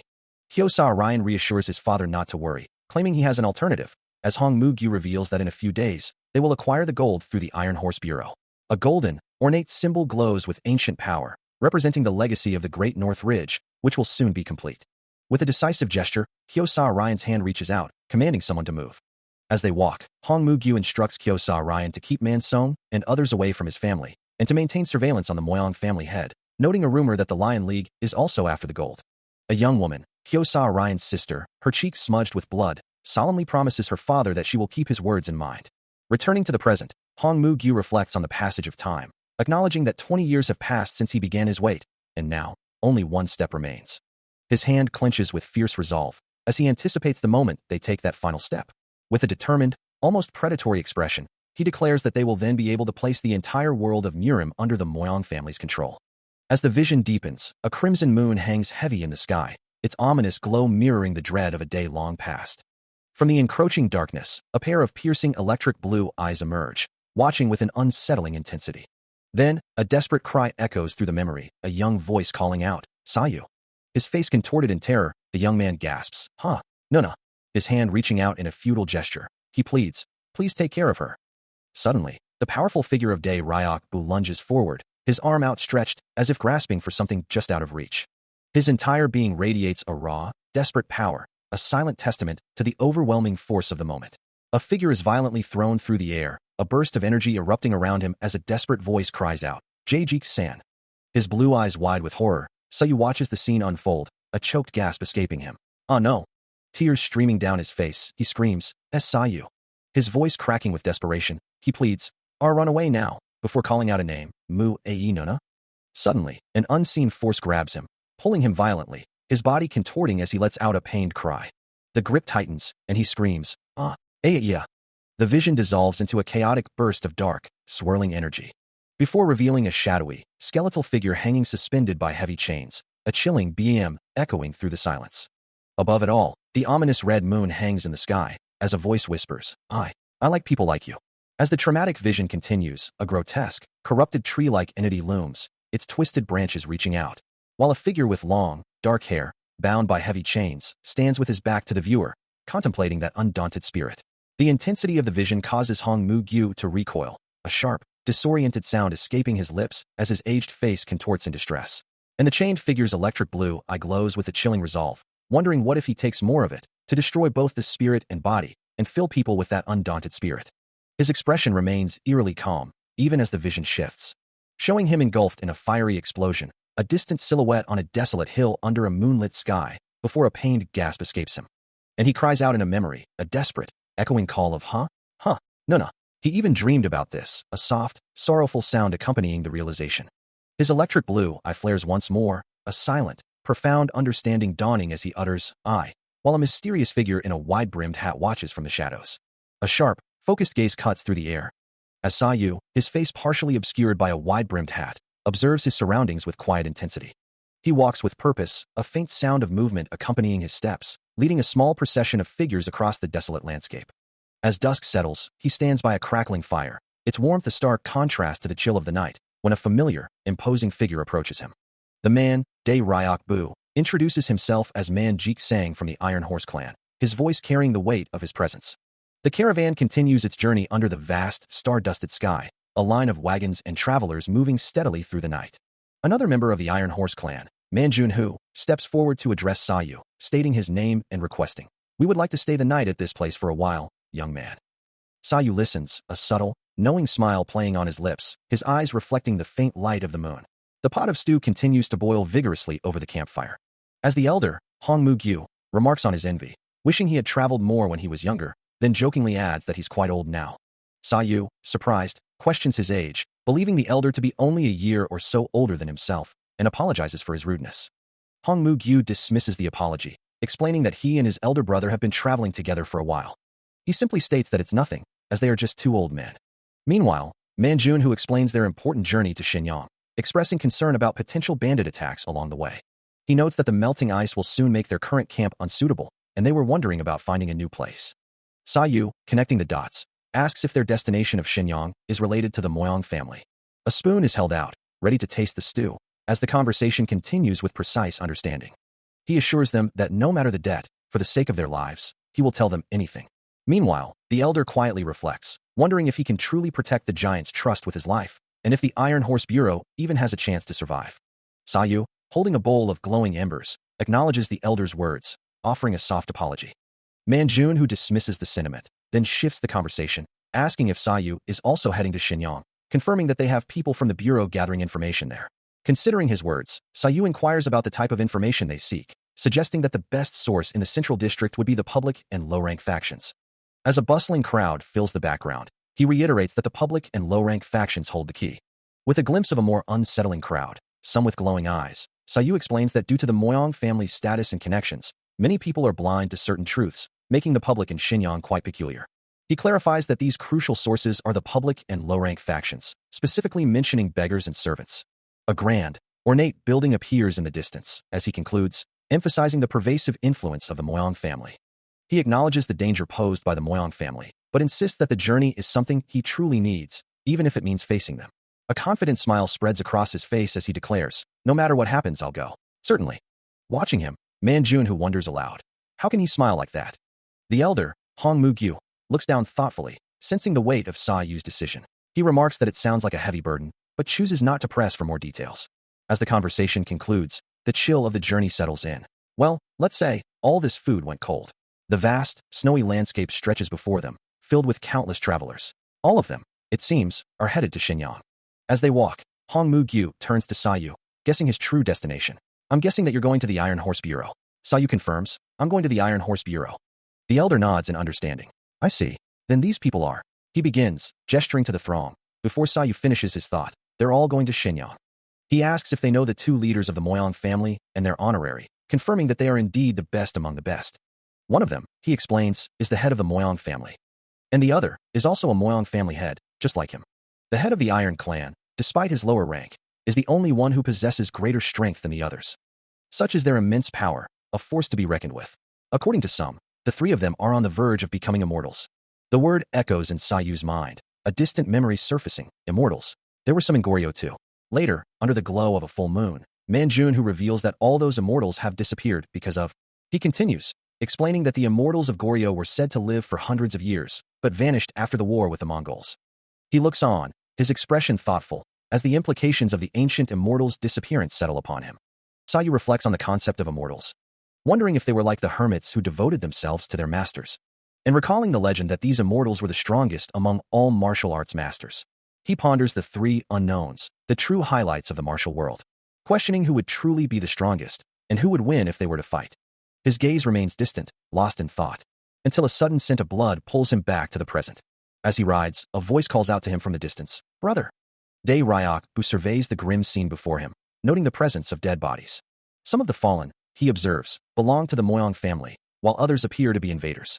A distant battlefield confirms his suspicions. The Moyang family and the Dae Ryan village are locked in a fierce conflict, a struggle that must have caused the Moyang family's maneuvers to evolve.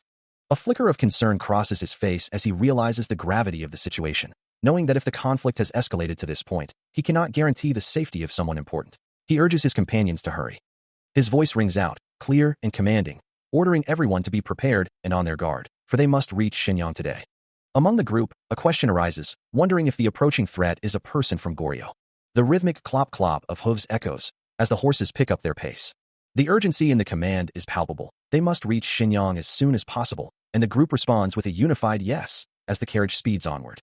Perched atop the moving carriage, Dae Ryokbu maintains his vigilant watch, his gaze fixed on the path ahead. Amidst a desolate landscape littered with the fallen, Sayu surveys the grim aftermath, wondering what could have transpired here. He notes the sheer number of corpses, a sight he'd never witnessed before, concluding that the Dae Ryan warriors must have been massacred, yet puzzled by the lack of weaklings among the dead, suggesting this wasn't the work of the Moyang family. He ponders if the victims were merely fodder, but the scale of the conflict implies they might have been gathered and sorted in Shenyang. As he rides on horseback with a companion, the other man suggests they return to check for survivors, but Sayu, his gaze distant, insists he cannot abandon the Moyang family. His resolve firm, he declares he won't leave until he finds them. A deeper truth unfolds. There were once 2 black dragons. However, 10 years prior, one of these colossal beings fell from the sky, a creature weighing more than 10,000 pounds, its demise a mystery to all. The revelation stirs a memory within Sayu, a question forming on his lips. Was it, Master? He knows the answers will come soon, as he continues his journey through the snow-capped peaks. His thoughts fixed on the destination, knowing that once he arrives at Shenyang, he will find the Moyang family. Finally, the grand gates of Shenyang appear before them, and the elder remarks that the city's splendor is just as he remembers. Walking through the bustling streets, the elder expresses his gratitude for the company, admitting he loves to talk. Sayu agrees, wishing he had someone to talk to as well, but acknowledges they must keep moving. The elder advises him to seek out the Iron Horse Bureau if he ever has time, wishing him good fortune on his travels. Sayu simply affirms, promising to visit them again. The city of Shenyang hums with life around them, a vibrant tapestry of commerce and activity. His gaze remains sharp and focused, his determination unwavering as he steps further into the city. As Sayu stood on the rooftop, overlooking the bustling city of Shenyang, he considered his next move, a quiet thought passing through his mind. Suddenly, a sharp, blue burst of energy erupted from a nearby building, shattering its facade and sending debris flying into the air.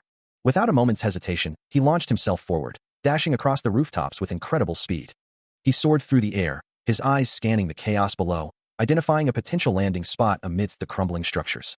Another blue explosion rocked the building, and several figures plummeted from its heights, as Sayu closed the distance with a powerful leap. Reaching out, he snatched one of the falling individuals from the air, a young woman who cried out in surprise as his hand clamped around her arm. He held her securely, his gaze sharp as he assessed the situation. A faint smile playing on his lips as he realized the attack's true target.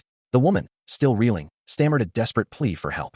She continued to berate him, her voice rising in indignation, reminding him of her earlier warnings about coming to this public place. Even as he carried her through the crumbling chaos, the woman he'd just saved continued to complain, insisting she wouldn't die here. Moving with incredible speed, Sayu ignored her protests, focusing only on getting them both to safety. But their escape was cut short as an assailant lunged from the debris, swinging a powerful blow, prompting the woman to snap that this was no time for him to be saving others. Before the attack could connect, a brilliant blue energy flared around Sayu, shimmering with protective power. With a swift, almost imperceptible motion, he deflected the incoming strike, the impact echoing with a sharp tap. The blue energy then erupted outward, shattering the force of the blow with a crackling burst. As the shimmering particles faded, Sayu stood his ground, unharmed, the immediate threat neutralized. A brilliant gleam of blue energy erupts around Sayu, crackling with raw power as it intensifies around him, causing him to react with a surprised gasp. He is reminded that to become a true ruler, it is one's duty as an adult to protect the weak. With a soft tap, Sayu extends his hand, transferring a surge of the crackling blue energy to Hong Mu-gyu, who recoils in utter surprise at the sudden influx of power. The elder's own hand begins to glow with the same vibrant blue energy, while Sayu, now surrounded by multiple crackling energy forms of himself, prepares for his next move. He lands with a powerful thud, the blue aura still radiating from his form. He stands amidst the wreckage, a vibrant blue aura radiating from his form, the air around him crackling with raw energy. The elder, Hong Mu-gyu, watches him intently, a question forming on his lips as he asks if the young man is from Goryeo. A look of profound surprise spreads across Hong Mu-gyu's face, a soft exclamation escaping him as he takes in the incredible sight. Elsewhere, Dae Ryokbu observes the display with a thoughtful gaze, recognizing the unique martial arts and wondering if it truly belongs to Sayu. Sayu kneels before Hong Mu-gyu, who now lies on the ground, his expression one of concern. He looks down at the elder, repeating the question, "Are you from Goryeo?" Hong Mu-gyu, looking up with a bruised face, apologizes, then asks if Sayu is also from Goryeo. Suddenly, a furious voice cuts through the air, a man in the foreground angrily demanding to know who Sayu thinks he is. He continues his assault, his voice sharp with challenge, demanding to know why their fight was interrupted, and promising death to his opponent. As a surge of energy zaps Hong Mu-gyu's outstretched hand, the force visibly crackling across his arm. Hong Mu-gyu collapses to his knees, clutching his injured arm, his cries of pain echoing as Sayu stands over him, the elder demanding to know what he had done. From a distance, Dae Ryok-bu observes the scene, his thoughts turning to the public's perception, wondering if their words are all lies, and if they even dare to criticize. Still reeling, Hong Moo-gyu speaks of a terrifying Anna he will introduce, before demanding to know Sayu's identity. Sayu responds calmly, identifying himself as Dan Sayu from Goryeo. Suddenly, a new voice cuts through the air, admonishing the young man to fight with manners first, questioning his right to cripple others. Even as the tension hangs heavy in the air, Sayu maintains his composure, acknowledging the truth that for any exchange to truly matter, both sides must be equal. Meanwhile, the unnamed figure's hand crackles with vibrant blue energy, a clear display of power as he dismissively addresses the others. The crackling energy intensifies, and he asserts that their situations are far from comparable, his words echoing through the quiet street. Hong Moo-gyu lets out a pained gasp, then concedes the point, muttering that the figure is not wrong. He laments the situation, believing the child is doomed for having come here. Sayu, however, simply regards the elder with a calm, almost amused expression, calling him a sly old man. Suddenly, the blue energy surrounding the unnamed figure's hand stops, dissipating into the air. Hong Moo-gyu, startled by the sudden cessation, lets out a surprised sound, then laughs, agreeing with Sayu's assessment of him as a sly old witch. Sayu, a faint smear of blood on his cheek, looks confused, questioning the sudden shift and uttering the name, Oh Sung-woo. As they walk away from the scene, Sayu asks Hong Moo-gyu if his mother is sick, suggesting they go check on her, to which the elder readily agrees. He remembers a time when he swore to himself, I swear, he's the one I'm after. He couldn't understand why the man wouldn't listen to him. A scoff escapes him as he recalls, look, he couldn't change his mind. He knew then that the man would eventually lead them all to ruin. A glimpse of long and slender hands, glowing with an ethereal light, appears in his mind. He remembers the moment he first saw those beautiful, yet terrifying, hands. They were not merely long and slender, but the hands of a devil, radiating a potent, icy blue energy. Just like that day 10 years ago, the memory of an old man with a weathered face surfaces. There was an old legend about the black dragon statue, its form howling in the darkness. He recalls the figure, observing the scene, and thinks, I don't know how long it's been since then, but I know when he arrived, everything changed. The glowing hand crackles with energy, a vivid image that he knows he will never forget. The bronze black dragon statue, once a mere artifact, begins to stir with a single, subtle gesture, as if the ancient bronze itself were alive, twisting like a snake and emitting a low, guttural growl. The growling intensifies, and the statue, now animated by a vibrant blue energy, truly comes to life, its form writhing as Hong Moo-gyu watches with profound shock. As the animated statue settles into a more compact form, still glowing with an ethereal blue, Hong Moo-gyu's voice echoes from the past, remarking on its unusual nature and beckoning it closer. Even after 10 years have passed since that day, Dae Ryok-bu still cannot forget the words the old man had uttered. His gaze is distant, lost in the memory, a determined expression now etched upon his aged face. A grand, traditional estate stands under a clear sky, its tiled roofs and intricate architecture stretching across the landscape. While along its high walls, several figures patrol, their conversation hinting at unease. Perhaps they should return to the Moyong family, as everyone is trembling with fear for their security. Inside, Dae Ryok-bu dismisses the notion as nonsense, though he concedes they must not let their guard down, even if the elder village's crazy people might not withstand an attack. A sudden, ominous thud echoes, drawing his gaze with a jolt of surprise. A dark, swirling energy manifests, as if the Moyong family's very essence of affection has been violently torn away.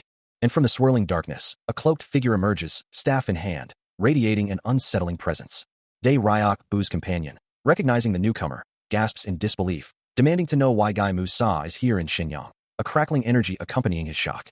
The provocation is clear, a challenge thrown directly at the Moyong family's base, and the audacity of it leaves him questioning Guy Musa's sanity. As the Moyong family estate is plunged into chaos, Dae Ryok-bu lets out a guttural cry, acknowledging the sheer, matchless force unleashed upon them, a power so immense that only a select few could ever hope to withstand it. His voice echoes with despair, as he witnesses countless lives being extinguished, the onslaught proving too much even for the most seasoned elders to repel. Across the grounds, a monstrous, shadowy entity associated with Guy Musu tears through the ranks, its multiple limbs moving with deadly precision, severing heads with brutal efficiency. The aftermath is stark, with the bodies of fallen warriors strewn across the battleground, a testament to the devastating power of the assault. From a vantage point, Hong Moo-gyu observes the unfolding tragedy, remarking that the situation unfolds exactly as a past prophecy foretold, allowing their enemies to gain a significant advantage. Turning to his companion, he urgently inquires about the current state of the battle. Dae Ryok-bu responds with grim certainty, explaining that the outcome remains unpredictable, with numerous skirmishes erupting simultaneously throughout the Moyong home. Hong Mugyu nods, acknowledging the enemy's cunning, as it appears they are strategically attempting to cripple the Moyong family from within their own territory. Together, they watch the distant, shadowy form of the attacker, its presence a chilling reminder of the ongoing threat. As the chaos continued, Sayu's attention was drawn to a new, significant development, the emergence of a formidable talent from the Lion League of the North Wind Virtues. Meanwhile, in a more secluded area, a man with swept-back hair questioned the gravity of this new information, asking if these talents truly posed a threat. He pressed for confirmation, specifically naming Cheol Mu Rin from the Lion League, wondering if the report was accurate. Sayu remained observant. As Dae Ryok, who confirmed the intelligence, adding that it appeared the Lion League was now directly involved in the unfolding conflict. Dae Ryok Bu's expression hardened, knowing they had to act immediately, for Cheol Mu Rin was unequivocally aligned with his father, Dae Ryok Bu, who commanded the Lion League. He was certain of Cheol Mu Rin's loyalty, but cautioned against a hasty attack, fearing it could turn the entire Moyong clan into an enemy, leaving them with no choice but to. He concluded that they would need to meet him personally. A grim thought crossed his mind, that perhaps, by tonight, it would all be over. Within a quiet, traditional chamber, the silence hangs heavy. A tender touch, a larger hand gently covering a smaller, paler one, speaks volumes of concern. A woman lies frail in bed, her eyes closed in discomfort, as a man kneels beside her, his presence a silent vigil. Nearby, a man with long, dark hair stands with a young child, both observing the scene with a shared sense of apprehension. The child's face is streaked with dirt, her expression etched with worry, her gaze fixed on the ailing woman. With piercing electric blue eyes, the figure questions, "What makes it difficult? Is it because of your skill set, or is it because of no ki?" An older, bearded man responds, his voice carrying a note of reassurance. "I'm comforted to say that the situation isn't as bad as you think. We can't treat it right, and some rare medicines, too." He acknowledges the practicalities of the situation, understanding that the solution hinges on money. His electric blue eyes burning with resolve, he declares that no matter the cost or the time required, the woman must be cured. The elder listens intently as the blue-eyed figure reiterates his unwavering demand. Placing a golden ingot on the table, he vows to put his reputation on the line, guaranteeing a cure for the ailing woman. Then, turning to leave, he promises to prepare the necessary medicines and return the following day. A single tear escapes his eye as he whispers a heartfelt acknowledgement of a great favor owed. Later, standing in a vast, open room, he addresses a small child, asking if his name is Oh Sung Woo. His gaze softens as he reflects on a connection that endures, even now and forever. The open window frames a quiet moment, a silent contemplation of promises made and memories held. He stands alone in a quiet room, his gaze fixed on the distant, icy peaks of a mountain, his thoughts drifting back to the Moyong family. He remembers a sick woman within that family, a burden he felt compelled to carry, and the fear that gripped him when the evil spirit first made its appearance. He couldn't ignore the elder's request either, but a sudden thought pierces his reflection. How did they know his name, Sayu?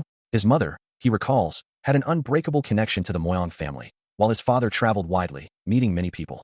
One day, visitors came to his father, one by one, until only his father, already weakened, remained.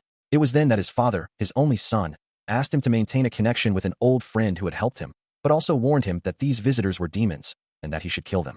The memory twists his features into a pained expression, realizing the Moyong family must have been the ones who helped his father, and the plea to save me echoes in his mind, leaving him to wonder about the true meaning behind it all. Sayu begins to recount a tale, speaking of the ancient Manhwa and the treasure of Manjian, and how his own mother first stumbled upon it, unaware of the true connection between Sane and Manjian, until one day, strangers arrived at their home, and his father began to change. His father then sent him to Sane's house, ostensibly to forge connections and aid in his training, but it was there that both he and his mother were trapped. He pauses, the weight of the memory heavy upon him. Finally, he looks up, asking the elder what he thinks of it all. A soft chuckle escapes Hong Mu-gyu, his eyes still closed, as he asks how Sayu could know such things without even turning his head. He muses that no one would dispute his wisdom, acknowledging the elder's unparalleled knowledge, before adding that the scent of beggars often leads to the best places for information. Then, with a more serious tone, he asks what the elder is truly thinking. He acknowledges the elder's words, confirming he has indeed heard all the conversations with Sung Woo from the roof, especially those concerning the disappearance of the buried people. Sayu then adds that he's actually been investigating the matter himself. Hong Mu-gyu considers this, noting that the disappearance of people has been a frequent incident in the past, particularly in the entire Liaoning province since the old days. He recalls initiating an investigation at the time, but the Moyong family, who were responsible for the region, suddenly disappeared, and it turned out the heavenly demon cult had already moved in just in time. Sayu interjects, stating that he heard the information from Jaibang is the best in the world, but it seems like that's also a lie. Hong Mu-gyu sighs, acknowledging the sentiment, explaining that they had no choice but to investigate themselves, and while they found nothing back then, they know a lot more now. Sayu then brings up a specific point, asking about the location of the cave he's looking for. With a knowing look, Hongmu-gyu explains that some information comes freely. But for the full truth, a price must be paid, his electric blue eye narrowing in consideration. The elder confirms this is the fundamental principle of jibang. And accepting the terms, a foot steps forward. Hongmu-gyu and a young woman watch the figure depart, the elder remarking on the person's departure. The figure walks away, their dark robes flowing behind them. Elsewhere, a man with long, dark hair and sharp features looks on with a stern expression. A hint of surprise crossing his face as he hears the name.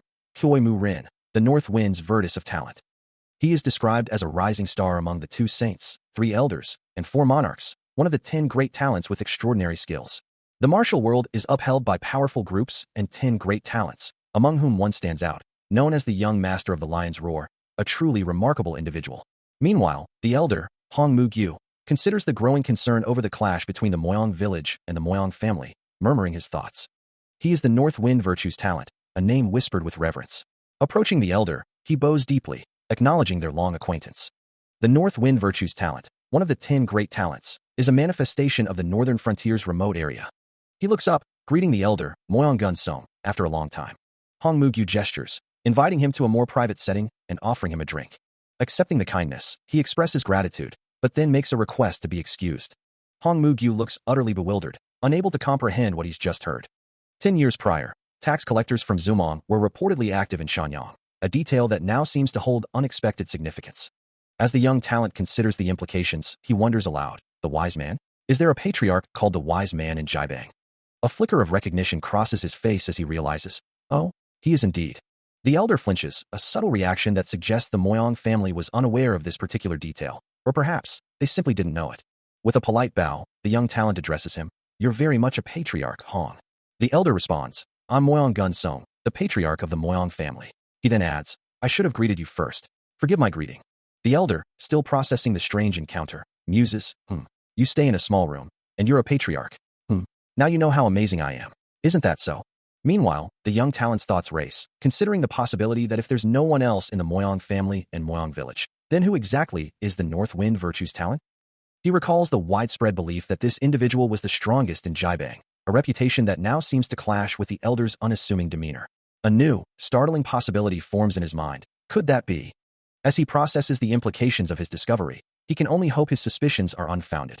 Having reached a conclusion, he declares his departure, turning to leave the elder behind. Watching him go, the elder's thoughts drift, a growing sense of danger settling over him as he observes the young man. He muses on the young man's earlier words, wondering if he truly believed his request for no conflict would be taken seriously, or if he thought the elder would be intimidated. A slow smile spreads across his face, finding the entire situation rather amusing. His eyes narrow with a chilling resolve as he thinks, Kyoi Mu-rin, today will be your last day. As Kyoi Mu-rin walks away, a voice, perhaps his own inner monologue, echoes a warning to him, urging him to take care of himself. Acknowledging the danger of the coming night, he assures himself that he will keep it in mind. He muses on the lack of conflict, wondering if his opponent simply didn't want any trouble, or perhaps believed he would be easily intimidated. A smirk plays on his lips, finding the thought amusing. With a chilling certainty, he declares that for Kyoi Mu-rin, today will be his last day. Looking back over his shoulder, he casually remarks that his father is doing well, before noting that his unseen interlocutor appears stronger than they did a decade ago. Kyoi Mu-rin reflects on the Moyang family, considering them a burden just as an elder had warned, and muses on the dangers of the coming night. Suddenly, a young man introduces himself, declaring, I'm Dan Sayu. Kyoi Mu-rin, sensing no energy from him, expresses disbelief, wondering how a master could so completely suppress their aura. He considers the implications, wondering if an old man is involved, and resolves to be more cautious. Dan Sayu addresses him as the North Wind Virtus of talent, stating that he has 2 reasons for seeking him out, one being information about the true nature of the Moyang family. Kyoi Mu-rin scoffs, demanding to know which reason is the true one. Dan Sayu expresses surprise at the extent of the Moyang man's knowledge, clarifying that the Moyang man is doing his best to prevent conflict between the Moyang village and the Moyang family.